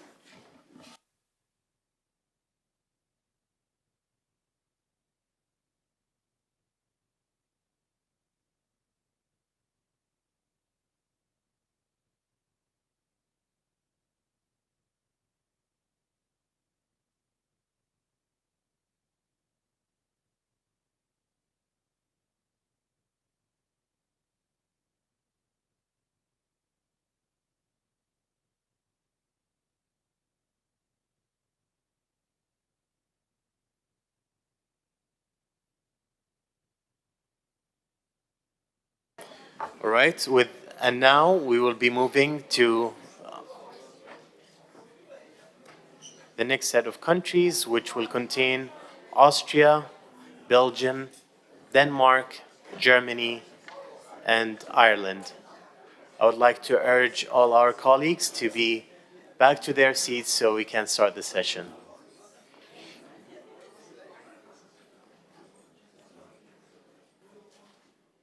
So, I would like now to invite Austria to make an introductory statement.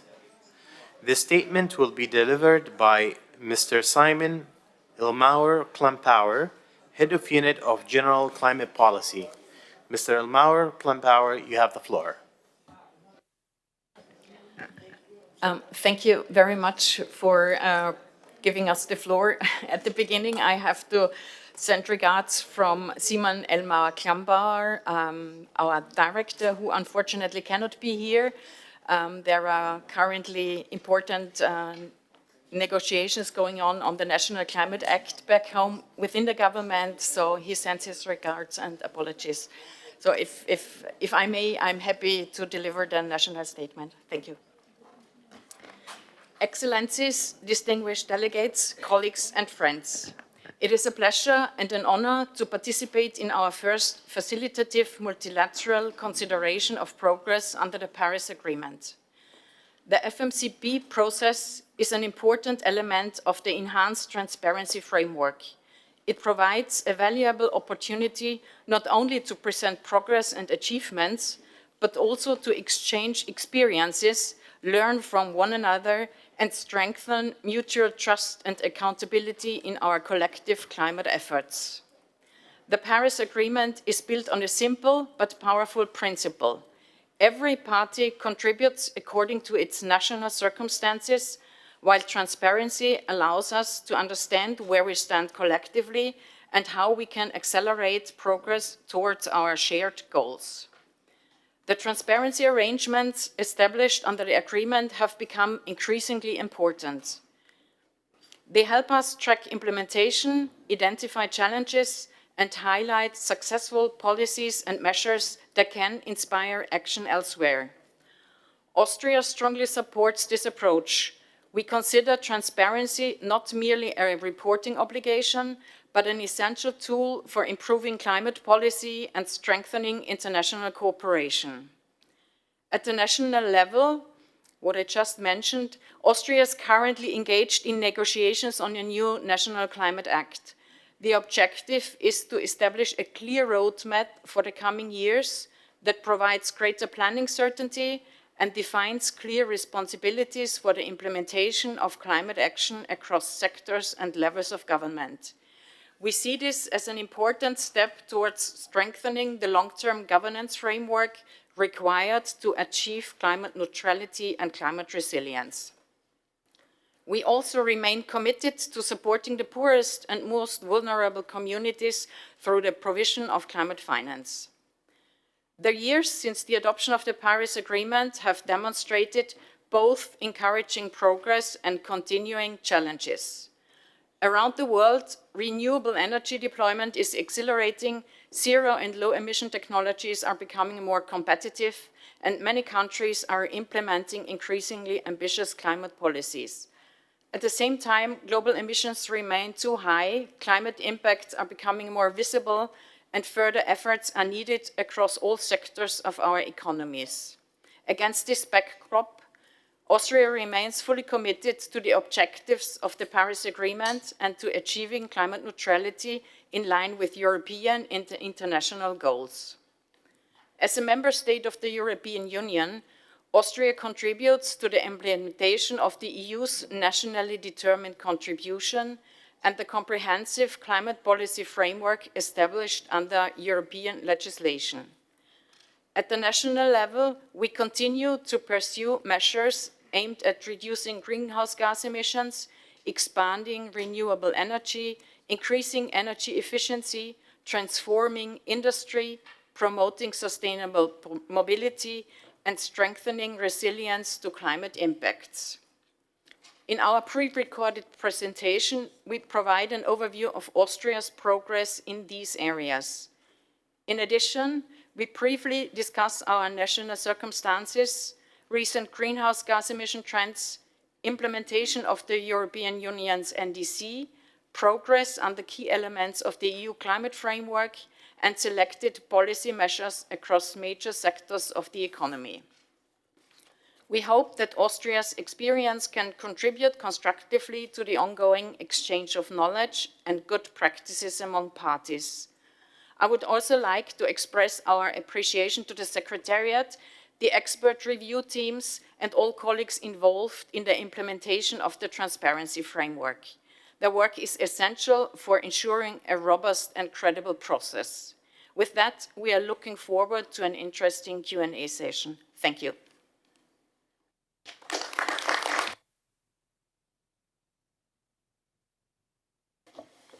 Thank you very much, Austria. I would now like to invite Belgium to make an introductory statement. This statement will be delivered by Mr. Peter Wittok, Head of Delegation of Belgium. Mr. Wittok, you have the floor. Thank you. Thank you very much, Mr. Chairman. Good morning, distinguished delegates, dear colleagues. I'd want to start my intervention by echoing my Austrian colleague when she emphasized the importance of this process at this crucial time towards implementing the goals of the Paris Agreement. I'm indeed pleased and honored to present Belgium's progress under the Enhanced Transparency Framework and to engage in this multilateral open dialogue. Like Austria, Belgium contributes to the European Union's nationally determined contribution with a target of at least 55% emission reduction by 2030 as compared to 1990. On the national level, as a member state of the European Union, we are committed to reducing our emissions by 47% as compared to 2005, also by 2030 under the European Union's effort-sharing regulation. Belgium is a federal state and competences for climate policy are shared between federal and regional authorities. So achieving these targets is a complex undertaking from a governance perspective. It requires strong coordination across all levels of government in the development, in the implementation, and in the monitoring of policies. As you know, at the European level, our emissions have decreased steadily, having achieved a reduction of over 38% since 1990, while economic growth has continued. And for Belgium, our projections indicate that with additional measures, we will also meet our 2030 targets. Nevertheless, structural challenges remain, notably in key sectors such as transport and buildings. Despite these challenges, we have made tangible progress in several areas. At the federal level, I would mention the greening of the passenger vehicle fleet, company cars in particular, the expansion of offshore wind in the North Sea, and fiscal incentives promoting green investments. And at the regional level, some examples would include low emission zones in cities, building renovation strategies, and industrial transition frameworks. Overall, progress was made in renewable energy deployment, industrial energy efficiency, and the electrification of road transport, although, as I said, additional actions remain necessary. A couple of lessons we learned from going through the first BTR cycle. First, that aligning policies and projections remains a challenge, particularly, again, in the context of our system of multi-level governance. And the review of our first BTR highlighted the limitations of our bottom-up approach to aggregating projections using varying assumptions and modeling approaches. But we're currently working on improving this aspect of our reporting. A second lesson learned that I wanted to share with you is that it is essential to define robust indicators at a very early stage in the policy design process to be able to better monitor implementation and assess impact. I would also share with you our commitment to supporting developing countries through our international climate finance, and repeat that we have significantly increased our contributions over the last decade. In 2024, we mobilized a total of 287 million euros in international climate finance, focusing in particular on our African partners, which receive 74% of funding, followed by Asia with some 10% of funds. Our support focuses mainly on adaptation and cross-cutting activities amounting to almost 90% together, aiming specifically at food security, agriculture, hydropower, renewable energy for rural development, economic development, and management of natural resources, provided through a mix of bilateral and multilateral challenge and very largely grant-based. The majority of our bilateral and regional support is allocated to sectors such as agriculture, forestry, fishing, water and sanitation, energy and environment. And our multilateral support focuses mainly on contributions to the Green Climate Fund and the Least Developed Countries Fund. Looking ahead, Belgium is currently preparing for its next national energy and climate plan towards achieving our share of the EU 2040 target of reducing emissions by 90% as compared to 1990.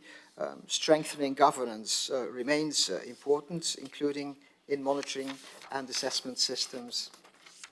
And we are very actively involved in the discussions which have started at the European Union level in implementing the 2040 target through a large number of legislative initiatives that we expect soon. In closing, Mr. Chairman, I would emphasize that we remain fully committed to enhancing transparency, strengthening implementation, and contributing to collective progress under the Paris Agreement.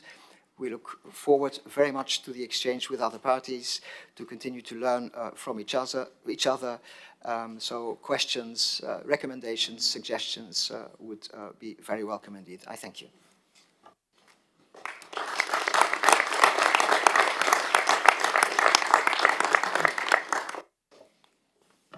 Thank you very much, Belgium. I would now like to invite Denmark to make introductory statement. This statement will be delivered by Ms. Maria Samuelson, Chief Negotiator to the UNFCCC. Ms. Samuelson, you have the floor. Thank you, Chair. Excellencies, distinguished delegates, dear colleagues. It's a great honor to participate in this FMCP session today on behalf of the Kingdom of Denmark. In December 2024, we submitted our first biannual transparency report under the Paris Agreement. This BTR was reviewed in Copenhagen in April last year, followed by publication of the review report in October. Let me first express our sincere appreciation to the UNFCCC Secretariat for the excellent organization of the in-country review and to the technical expert review team for their constructive engagement and efforts in providing recommendations and encouragement on how we can improve our reporting in future BTRs.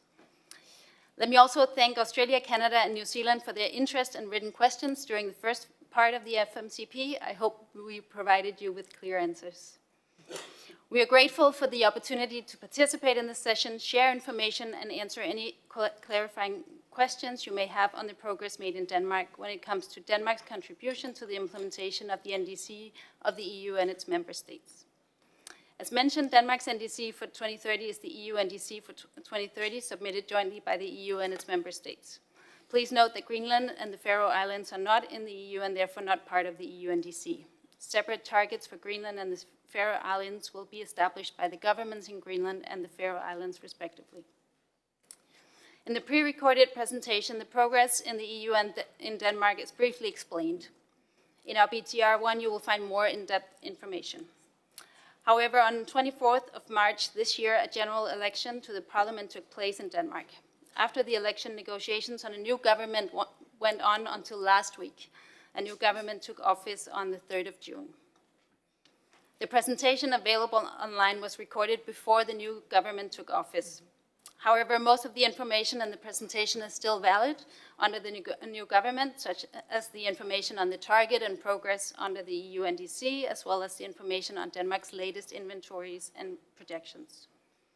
The only updates on Denmark's domestic targets to be made from the new government's platform are that the new government has proposed an increased domestic target for 2035 from 82% to at least 85% reduction in Denmark's greenhouse gas emissions compared to 1990. And that the new government wishes to formally enshrine the previous government's goal of climate neutrality by 2045 and a 110% reduction in 2050 compared to 1990 in the Danish Climate Act. We will update the presentation on the website accordingly so that the slides contain this latest information. We'll do our best to answer all questions you may have today. However, as the new government took office in Denmark last week, you may have questions of more political nature that are too early for us to answer.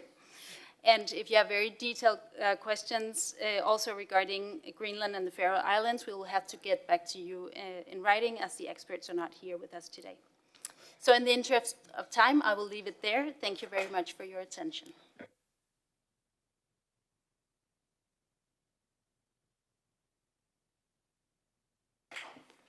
Thank you, Denmark. I would now like to invite Germany to make an introductory statement. The statement will be delivered by Dr. Ursula Fuentes Hartfilter, Head of Delegation. Dr. Fuentes Hartfilter, you have the floor. Thank you, Chair. It's my pleasure and honor to join this FMCP session and engage with all of you here on our first BTR. And I also hope you have had the opportunity to watch our presentation already. And I'm looking forward to engaging with you to answer your questions together with the team that I have here with me dealing with national climate policy and reporting.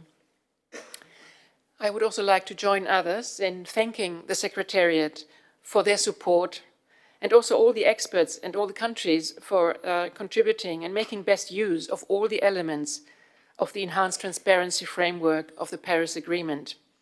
This is such a core element and pillar of the Paris Agreement with the BTRs and the technical expert reviews and these sessions of the FMCP. And like my colleague from Austria, we see national transparency frameworks as key for national policy making, including policy evaluation and engaging with stakeholders and tracking progress. Our first BTR gives a comprehensive picture of Germany's climate action and support provided, allowing to assess progress towards our national climate targets and our contribution as an EU member state to the nationally determined contribution to the NDC of the EU and its member states. Now, coming to our targets and how they relate to the EU targets, the German Federal Climate Change Act sets a legal commitment to greenhouse gas neutrality by 2045, aligning with the EU's NDC and its net zero goal by 2050. As an EU member state, Germany contributes to the European Union's 2030 NDC, which sets an economy-wide net domestic reduction target of at least 55% by 2030 compared to 1990.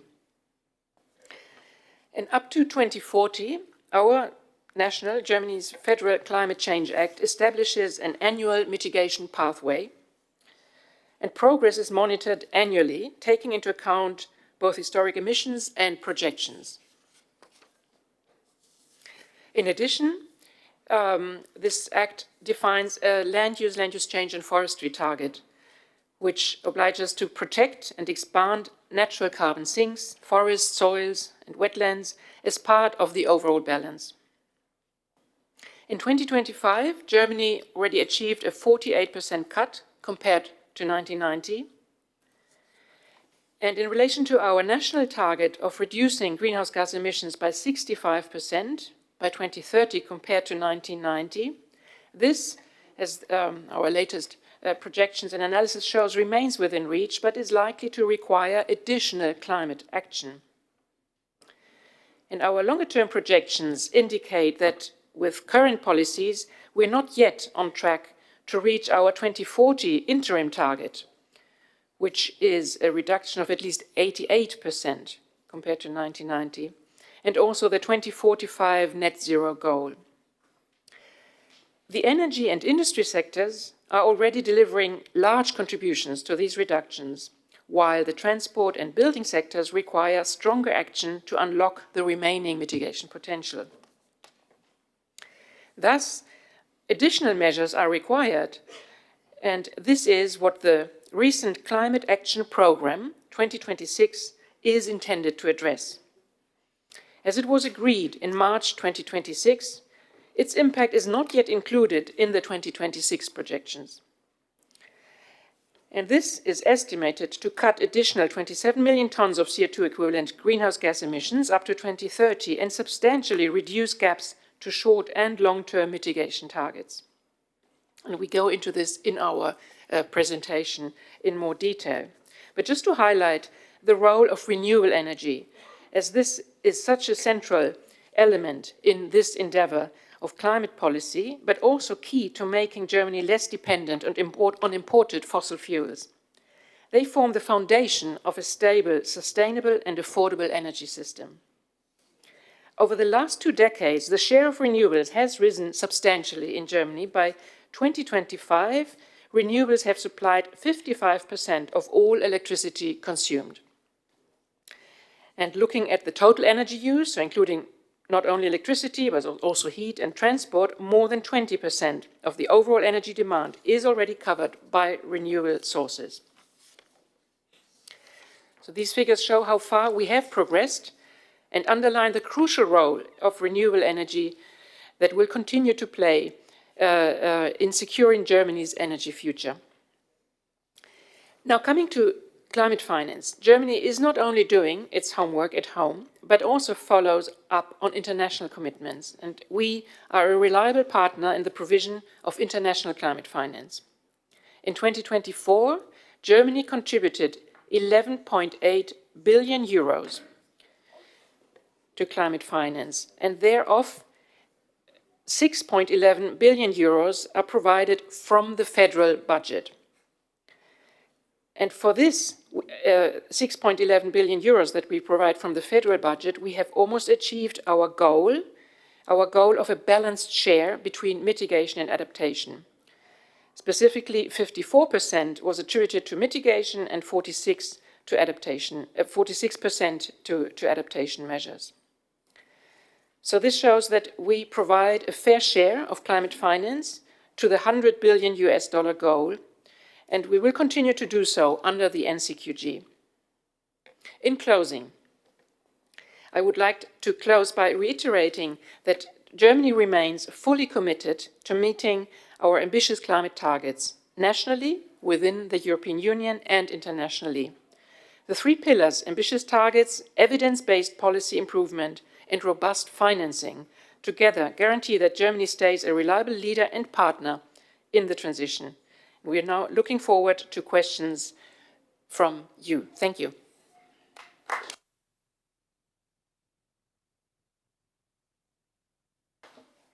Thank you very much, Germany. I would now like to invite Ireland to make an introductory statement. The statement will be delivered by Mr. Kevin O'Donoghue of the Department of the Climate, Energy and the Environment. Mr. O'Donoghue, you have the floor. And excuse me if I didn't get the pronunciation as accurately. Apologies for that. Thank you very much. You have the floor.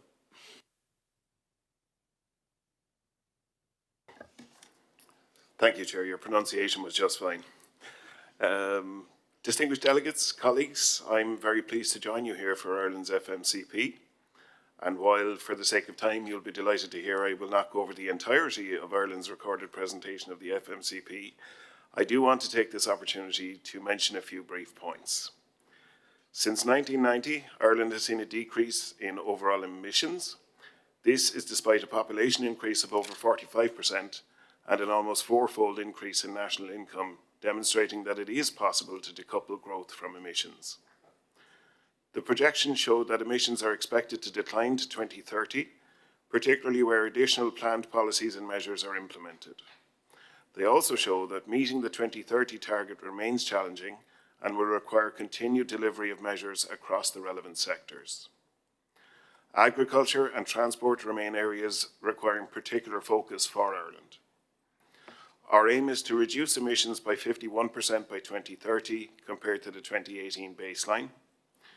Including LULUCF, our emissions as of 2024 are 12% below the 2018 baseline. And to close the gap between this and our 51% reduction target, a 9% reduction is required each year up to 2030. Our national climate action plans, carbon budgets, and sectoral emission ceilings make up the framework of our domestic climate action. Key measures in our most recent climate action plan include a 75% reduction in emissions from electricity by 2030 through large-scale deployment of renewables, as well as enabling the electrification of other technologies. A 40% residential and 45% commercial reduction in emissions from our built environment by 2030. We will increase energy efficiency of existing buildings by expanding our retrofit program and putting in place policies to deliver zero emissions for new builds. A 50% reduction in transport emissions by 2030 through the implementation of policies to improve town, city and rural planning, improving public transport and active travel programs while supporting the switch to biofuels and EVs. A 25% reduction in agriculture emissions by 2030 by significantly reducing our use of chemical nitrogen as a fertilizer and increasing organic farming up to 450,000 hectares and the area of tillage up to 400,000 hectares. And finally, a 35% reduction in business and enterprise emissions by 2030 by increasing the share of carbon neutral heating to 50 to 55% by 2025 and 70 to 75% by 2030, growing the circular economy and the bioeconomy.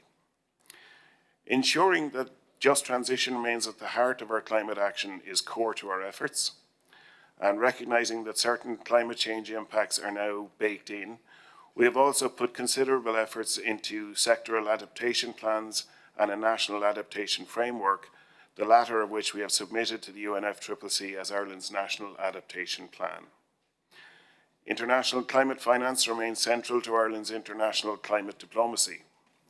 €207.7 million was provided by Ireland in 2024, more than double our 2020 level, and we are confident that we have met our target of providing €225 million in climate finance by 2025. Ireland is part of the European Union, and as such, we submit a joint NDC as a group of 27 member states. As a member of the EU, Ireland has committed to union-wide emission reduction targets. The EU's Fit for 55 package commits the EU to a 55% reduction in emissions by 2030 and ultimately to achieving climate neutrality by 2050. So far, the EU has achieved steady decreases in emissions since 1990, reaching a decrease of 38.4% in 2024. The EU 2025 Climate Action Progress Report concluded, based on the latest aggregated projections from member states in their final National Energy and Climate Progress Report, that the EU is on track to achieve its 2030 target with a 1% point above the minus 55%. This requires the full implementation by member states of both the current and planned policies and measures. The EU submitted a new NDC in November with a target range of between 66.25 and 72.5% net greenhouse gas emission reduction by 2035 compared to the 1990 levels.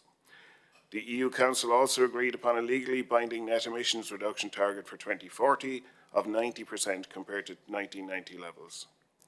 These targets demonstrate the EU's commitment to emissions reductions and to meeting the goals of the Paris Agreement. Ireland will continue to strive to address our national emissions as part of the EU in the context of keeping 1.5 degrees within reach, in line with the Paris Agreement. My colleagues and I look forward to answering any questions you may have. Thank you.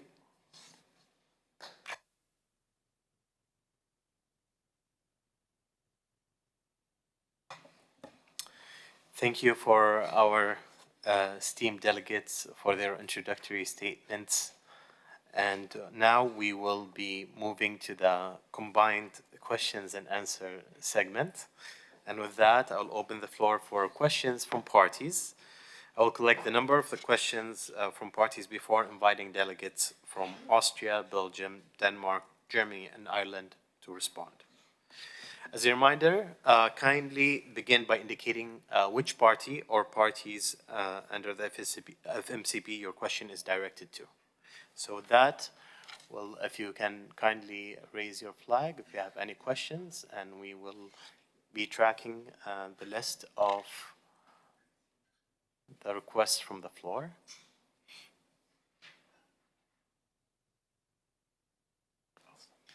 And we'll, while we collect the list, we'll already start by the first flag, so in the order, in that order. So we'll start by giving the floor to Canada. Canada, you have the floor. Thank you, colleagues. And our first question is to Ireland. So first of all, congratulations on submission of your first BTR. And our question is, so first of all, so we understand that Ireland's NDC implementation is supported by the climate action plans that include economy-wide goals and sectoral planning. So at a high level, how does Ireland seek to balance ambition with sectoral flexibility in responding to, say, economic, social, and environmental conditions while still remaining on track to meet the NDC? Thank you. Thank you. Thank you very much, Canada. Now I'll give the floor to New Zealand. New Zealand, you have the floor. Thank you, Chair, and thank you to all parties for your opening statements. My question is for Denmark. Could Denmark provide an update on the implementation of their Green Tripartite Agreement and any lessons learned they could share which may benefit other parties? Thank you. Thank you, New Zealand. Now I'll give the floor to Norway. Thank you, Chair, and congratulations to the parties undergoing their first FMCP. I have a question for Austria. What is one success story from your national climate policies that you would like to share? Thank you. Thank you, Norway. I'll now give the floor to the UK. Thank you, Chair, and thank you, parties, for your opening statements. This question is for Germany.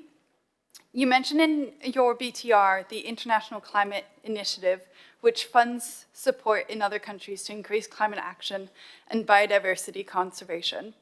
Can you share some of the successes and challenges in delivering this fund to the right communities? And also an example of where you felt this fund has made a significant impact. Thank you. Thank you to the UK. I'll now give the floor to Australia. You have the floor. Thank you, and congratulations to all for completing the cycle. My question is to Ireland. As a country with a large agricultural sector, what lessons can Ireland share about engagement with smallholder farmers? Thank you very much, Australia. I'll now give the floor to South Africa. Thank you, Chairperson. The first question is to Austria. So I would like to, that the party reported on Austria's climate and energy funds, which supports the greenhouse gas mitigation through funding for renewable energy, transport and mobility innovation, and the market up of the mitigation technologies, including through the model region and flagship project. So could Austria elaborate on how the impacts of this funding program is assessed in terms of the actual emission reduction, and also how are the lessons learned reflected in their mitigation planning and also the BTR reporting? Thank you. Thank you very much, South Africa. At this point, maybe we would like to move to give the opportunity to the parties to respond to these questions. So I'll give you a few minutes. Please feel free, if you are ready to address the questions, just give me a signal and then I'll give you the floor to address the question raised by the parties.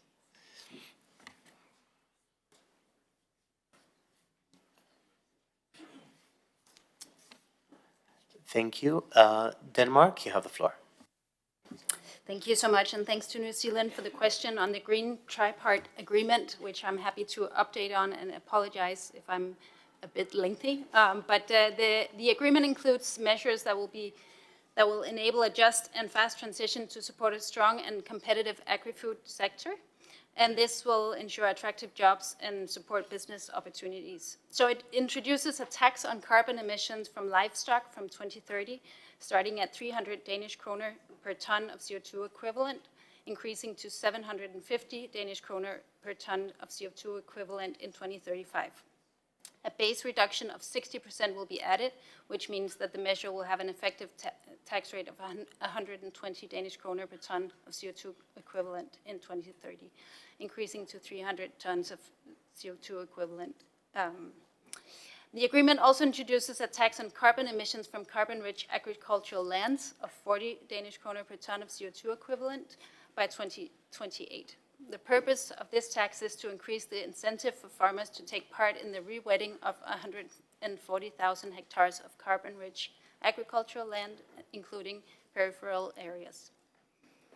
The Green Area Fund consists of approximately 40 billion Danish kroner and will be established to support efforts such as the planting of 250,000 hectares of new forest, rewetting of the 140,000 hectares of carbon-rich agricultural land, including peripheral areas. The Green Area Fund will also support strategic land acquisitions and additional initiatives related to the managing of nitrogen reductions. There's also a subsidy scheme for the storage of biochar produced by pyrolysis, which will be established and it is expected to having an effect from 2027.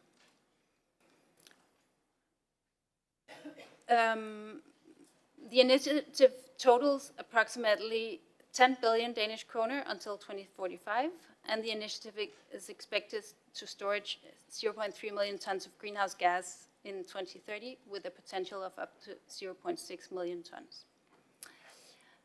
The partners also agree on the necessity of ramping up the efforts to develop and mature new climate technologies and initiatives. And reductions must be documented and accounted for in the national emission inventory.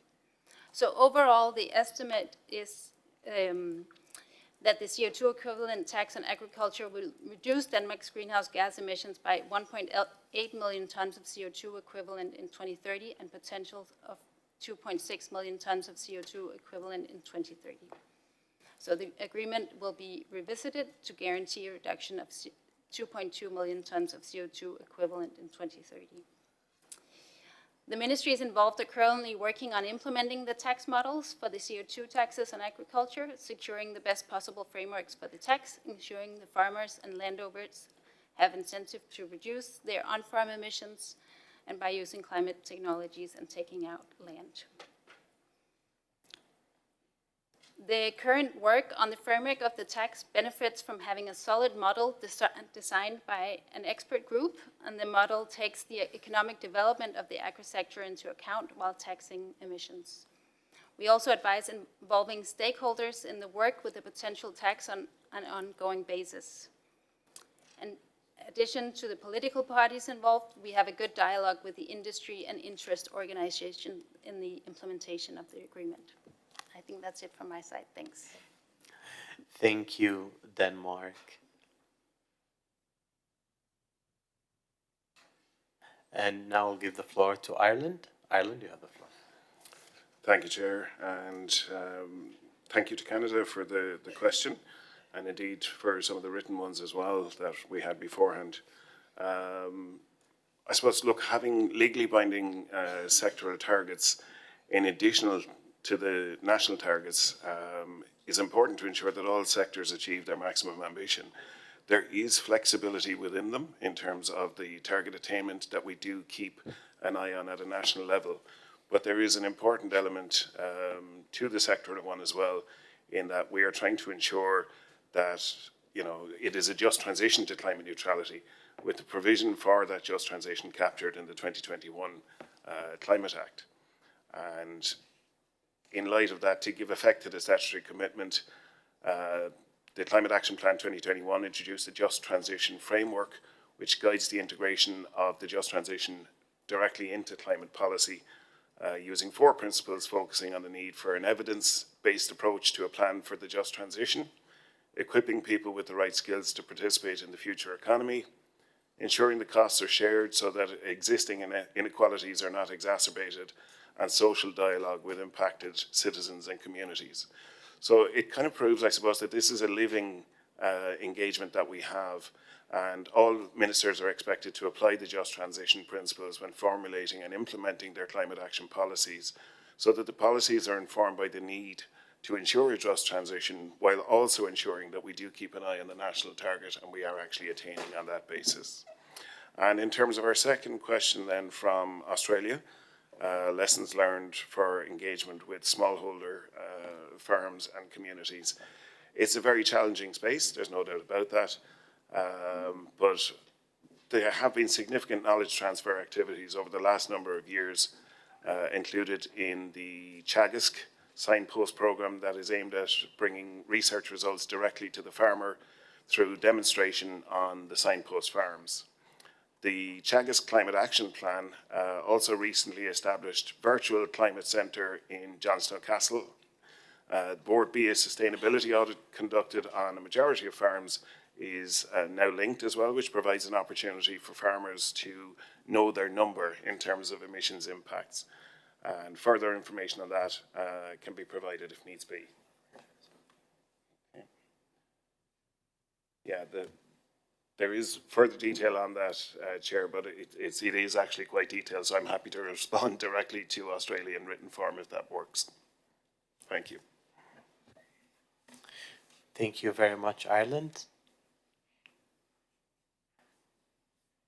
I'll now give the floor to Germany. Germany, you have the floor. Thank you.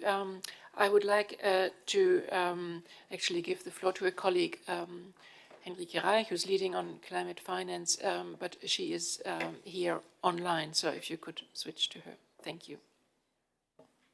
Of course, you have the floor.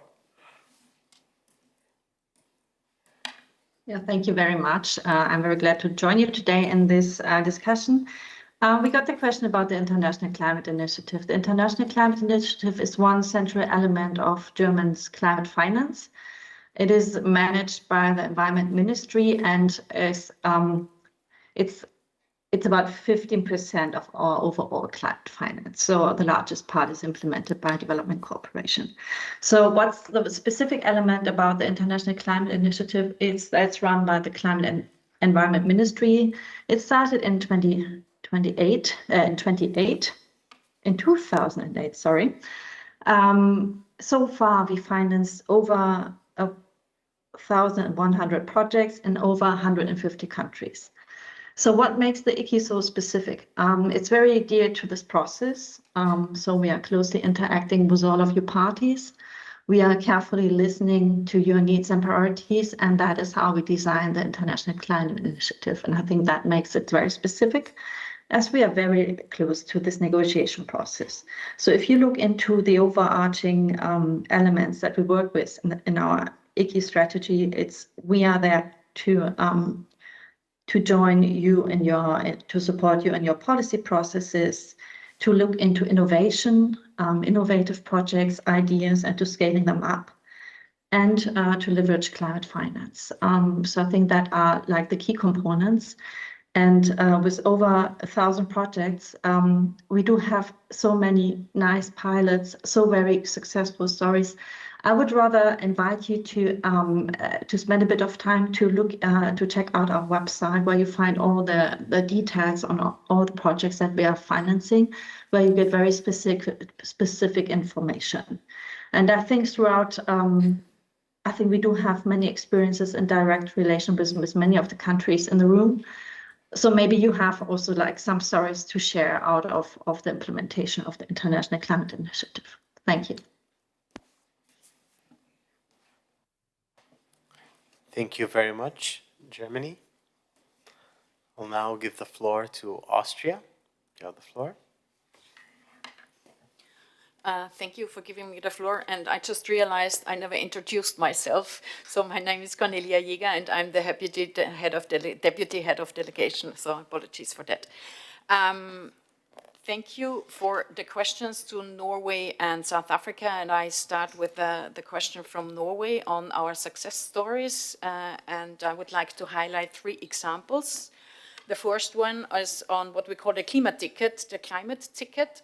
Launched in October 2021, this integrated public transport ticket allows users to access all public transportation across the country for a single annual fee, aimed at making sustainable travel easier, cheaper, and more attractive. By April 2024, more than 280,000 people. It might not sound a lot, but we are a very small country, so it actually is a big number. So more than 280,000 people possessed a national climate ticket, a figure that more than doubled expectations for its initial implementation. The success of the climate ticket is supported by the following key factors. The national version, so where you can travel around in the whole country, priced about 1,400 euros per year, which means less than 4 euros per day, removed the barrier of having to purchase separate tickets from different regional transport companies. As a core component of Austria's strategy to expand public transport, measures to increase public transportation are projected to achieve a mitigation impact of 1 million tons CO2 equivalent by 2030 by encouraging a modal shift away from individual motorized transport. And to ensure its success, the federal government provides provinces with more than 200 million euros annually to improve regional transport supply and distribution. A second success story is the Austrian Agri-Environmental Program, which has seen participation from 80% of all agricultural holdings in the country. It serves as a central instrument for environmental and climate goals, receiving more than 500 million euro in annual support for the period 2023 to 2027 to promote practices that enhance carbon sequestration in soils and reduce greenhouse gas emissions. A significant achievement was the transformation of mineral arable soils into a net carbon sink over the last 30 years, a result of targeted increase in soil organic matter and soil protection practices incentivized by the scheme. As the central pillar of the National Strategic Plan, the program effectively coordinates biodiversity conservation, water protection, and soil health to support a climate-fit agriculture sector. The program has been a decisive driver in establishing Austria as an EU leader in organic farming, which now covers more than 26% of the country's agricultural land. By compensating farmers for voluntary ecological services, the program successfully maintains the resilience of small-scale family farms while reducing the sector's total greenhouse gas emissions. And last but not least, I would like to mention an example in the area of adaptation. We call it CLAR. It's our Climate Change Adaptation Model Region. And our CLAR program is cited as a unique Europe-wide success story for regional climate adaptation.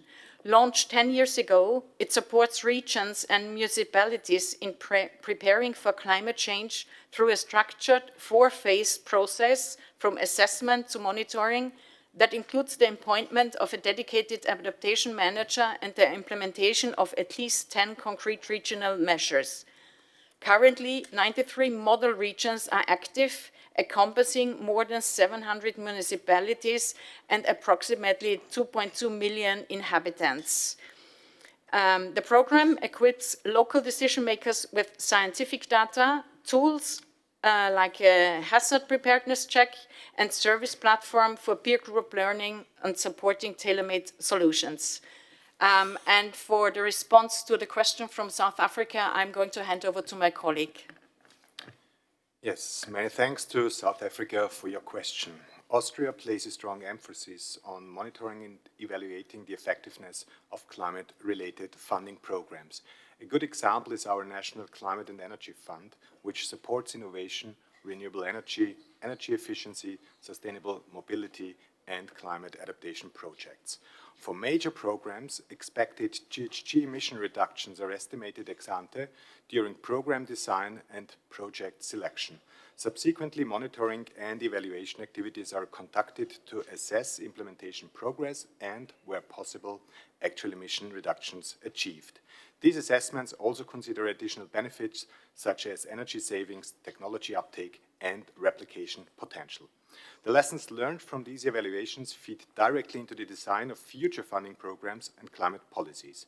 They also contribute to Austria's assessment of policies and measures and are reflected in our greenhouse gas projections and reporting under the ETF, including the BTR reporting. In this way, evidence from program implementation helps improve both policy effectiveness and transparency over time.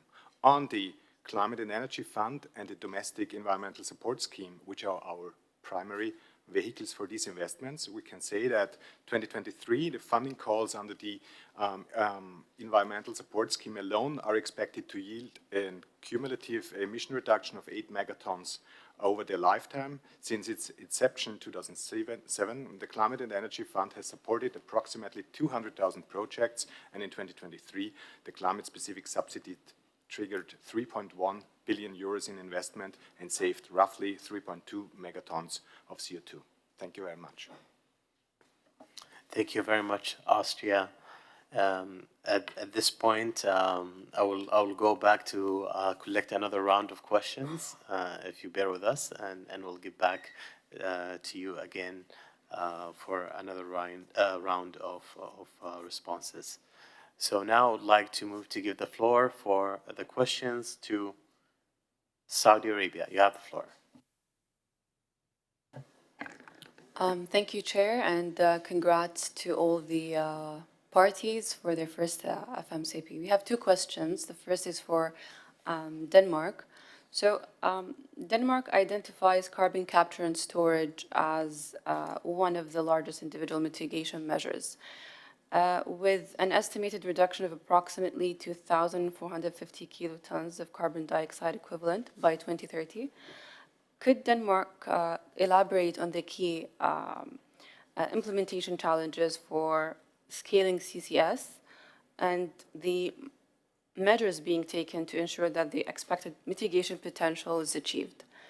The second question is for Germany. So in the presentation, Germany reported providing 11.8 billion euros of international climate finance in 2024, with adaptation finance representing 46% of budget-based climate finance. Could Germany share how it assesses the effectiveness of and impact of its adaptation finance support in partner countries? Thank you.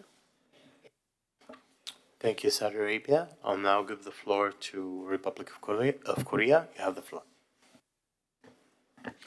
Thank you, Chair. Korea would like to comment on Austria and Germany. First to Austria, could you share the lessons learned from the green steel transition, particularly on how to support industry through that process?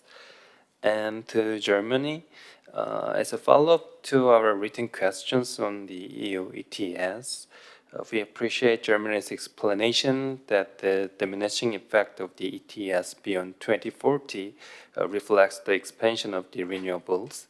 So in this context, what other policies does Germany plan to use to address emissions in the other sectors? Thank you. Thank you very much, Republic of Korea.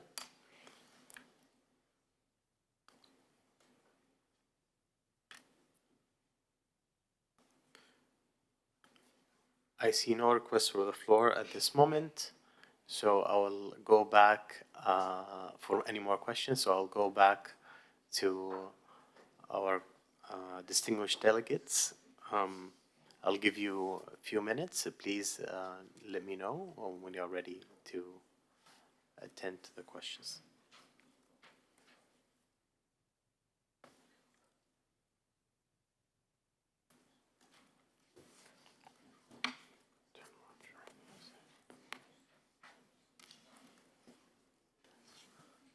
Denmark, you have the floor. Thank you. And thank you to Saudi Arabia for your question about CCS in Denmark. This is correct that it is a challenge to implement CCS, but according to the prediction published in the BTR1, with the effect there, it was a little bit too optimistic according to the latest prediction published on 12th of May this year. So the effect was originally around 2.5 million megatons. It's now down to 1.8 megatons in 2030 as the expected effects. But now it's more certain, because what has happened in between is that we have had tenders with this subsidy scheme for CCS implementation. So now we are more certain than we were 2 years ago. And it's correct that there are challenges, but with the tenders, we are seeing what can happen on a, you can say, on an economic basis with this subsidy. So we expect these money to go into action and work, and we have going to build CCS plants in the near future. So they will have an effect until 2030. That is what we're expecting now. So, yeah, I think that was the answer. Thank you, Denmark. Now I give the floor to Austria. You have the floor. Thank you, and thank you to the question to Korea. Austrian industry has identified several critical lessons from its efforts to decarbonize the iron and steel sector, which currently accounts for approximately 15% of total national greenhouse gas emissions. The key lessons for a successful green steel transition include first, a process shift is essential. Incremental energy gains are insufficient for climate neutrality. The primary path requires a radical shift from traditional coal-based blast furnaces to electric arc furnaces and the use of direct reduced iron. Industrial transformation cannot happen in isolation. Success depends on massive coordinated expansion of renewable electricity grids and hydrogen infrastructure to supply the immense energy demands of green steel production.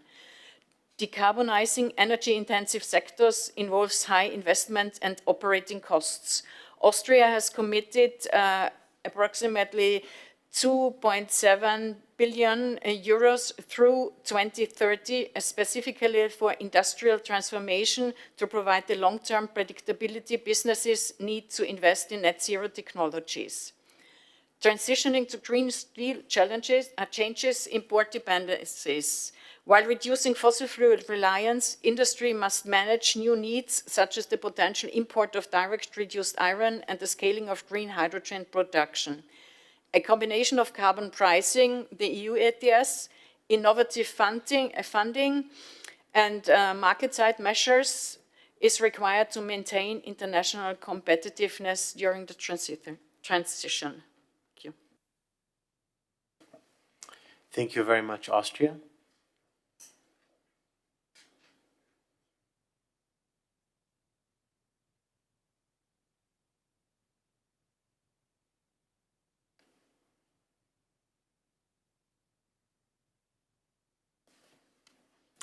I'll now give the floor to Germany. You have the floor. Thank you. So the question from my colleague from Saudi Arabia in relation to adaptation finance, I would like to pass and give the floor to my colleague Niels. Okay, thank you. Thank you very much, Saudi Arabia, for this question. Germany measures the effectiveness and impact of its adaptation support primarily through the results-oriented project planning and monitoring system of its implementing agencies like GIZ and KfW, Development Bank, and also combined with regular evaluations and reportings under the enhanced transparency framework. Now, we have different channels of our support, multilateral support, of course, and there we have the different funds, which all of them also have their own systems, and the bilateral support is the main part of Germany's adaptation finance. Yeah, and there I can also say adaptation projects are required to define context-specific outcome indicators, for example, on reduced climate vulnerability of target groups, strengthens institutional capacities, or improved risk-informed planning, and to track, progress through baselines, midterm reviews, and final evaluations. At portfolio level, Germany aggregates this evidence in its BTRs and uses it to inform programming decisions, while acknowledging that measuring adaptation effectiveness remains context-specific and cannot be captured by a single universal metric. Yeah, that's what I can say. Thank you. Yeah, thank you very much. And I take the opportunity to answer the question from Korea. Thank you very much for that. As the colleague rightly pointed out, the expansion of renewable energy is not the only measure that Germany implements to achieve the ambitious targets in energy and industry. So the sectors covered by the EU ETS, so building on the EU ETS pricing and expansion of renewable energy, there are additional approaches to reduce emissions and to provide necessary infrastructure for the transition. These measures are pointed out in our recent climate action program with the target year 2040 specifically. That program is under translation currently, so I have to ask you to stay tuned, and in a short while there will be an English version of that. In brief, in the power sector, the climate action program includes a measure to decarbonize fuels in conventional power stations. So in addition to renewable energies, there will be a need for power plants that are that use fuels, but these fuels need to be increasingly renewable sourced and non-fossil.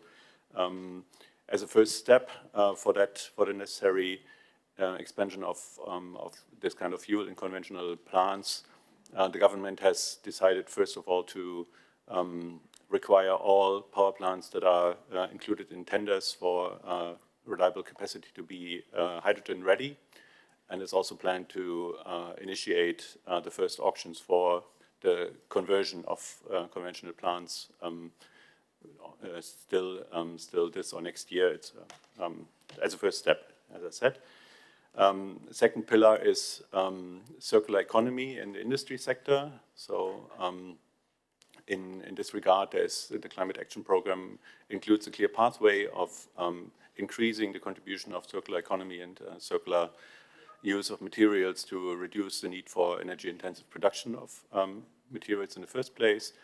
As a first step, we have last week, I think, 3rd of June, yeah, one week ago, decided a national circular economy strategy in cabinet, and this includes an investment program with about roughly 300 million euros up in the next 3 years for investment projects in circular economy. Thirdly, as it's widely recognized in this forum, electrification is a key pillar also in industry. So for the sectors covered by the ETS, there's a clear understanding that electrification of industrial processes will be a key contribution to achieving our 2040 targets.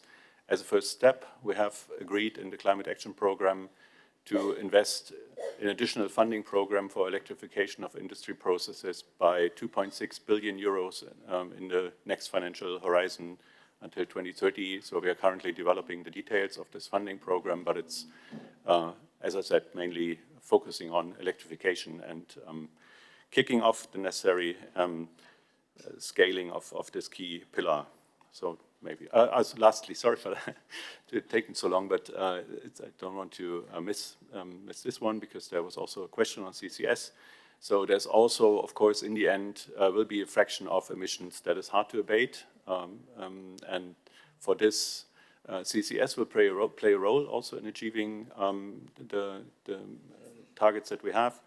As a first step, we are working on an action program on carbon management currently to initiate the first projects and demonstration and to discuss necessary infrastructure. Thank you for that. Thank you very much, Germany. I'd like now go back to give the delegates the opportunity to ask any questions again. So I have a request for the floor from Republic of Korea. Republic of Korea, you have the floor. Thank you, Chair. My question is addressed to Belgium. So in your presentation, you noted that aligning policies across your regions and community is a governance challenges, and your national burden sharing agreement is still pending. So what specific coordination mechanisms are you considered to ensure all regions work together to meet your 2030 target? Thank you. Thank you, Republic of Korea. I'll now give the floor to New Zealand. Thank you, Chair. I have a question for Belgium. Which policies does Belgium expect to have the greatest impact on achieving its 2030 target? And what steps or legislative frameworks are in place to ensure that these mitigation outcomes are delivered in practice? Thank you. Thank you very much, New Zealand. I think this concludes the list of questions that we have. So these two questions, since they are directed to Belgium, then I'll give them a few minutes. And I'll wait for Belgium to alert me when they're ready to address the questions.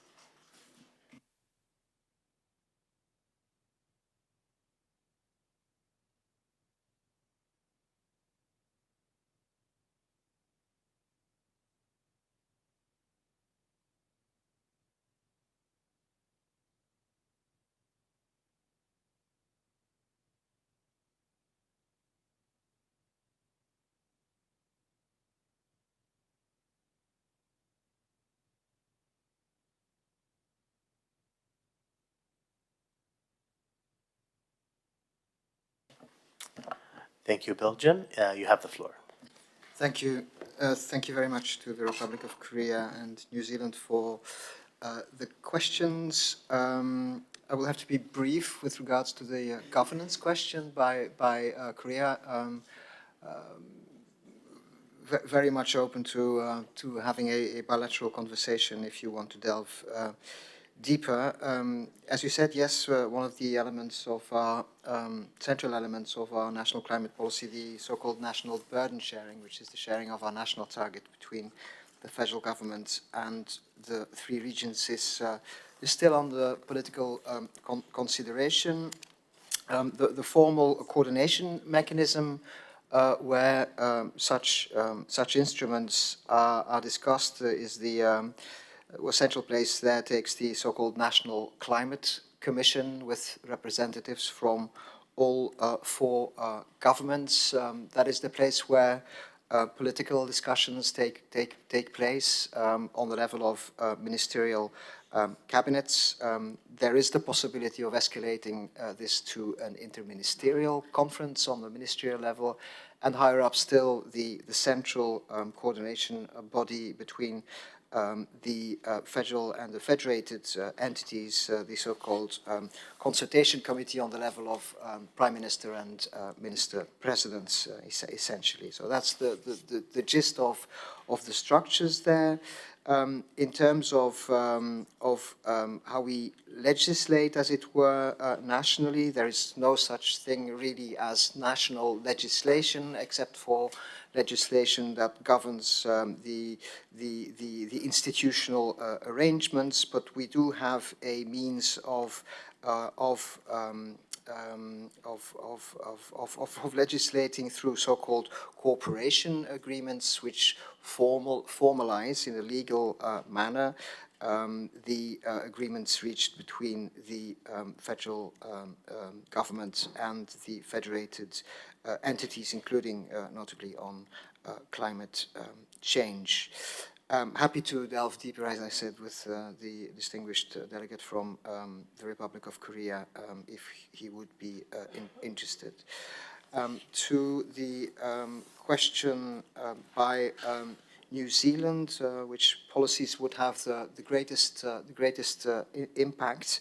Off the cuff, I would say on the European level, because European policies, as you gather, are very much impacting how we perform on the national level. If you would look at industry, for example, I would definitely mention the European emission trading system. The first phase of it, because as you know, it's being enlarged to other sectors. On the national level, as key policies, I would mention the development of renewables, offshore, as I said in my introductory remarks, but also onshore, notably in terms of rooftop solar and solar in industries. Onshore wind is a bit of a challenge because we are a very densely populated country, so we meet with resistance often in getting onshore wind farms off the ground. A second example I would mention in terms of being a good example is the specific fiscal measure encouraging the electrification of cars, of so-called salary cars or company cars, which formally only enters into effect this year, but has been anticipated very largely, and we've seen a very large takeoff of electric vehicles through that measure. And I would keep it at that, Mr. Chairman. Thank you. Thank you very much, Belgium. At this point, I think we come to the closing of our Q&A. I see there's no request for the floor, so I would like to thank you, delegates, for your questions, as well as thank you, Austria, Belgium, Denmark, Germany, and Ireland for your responses. And I would like to invite everyone to join me in a round of applause to congratulate them in this achieving this milestone.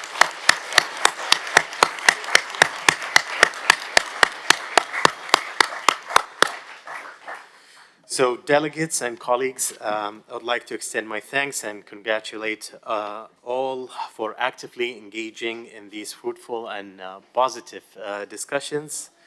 I would now like to suspend the session and resume this this Friday with the second part of the FMCP. We will meet in room Genf at 10 a.m. for the FMCP of Indonesia, Malaysia, Singapore, Thailand, Canada, Japan, New Zealand, Norway, and the United Kingdom. The session is adjourned. Thank you all.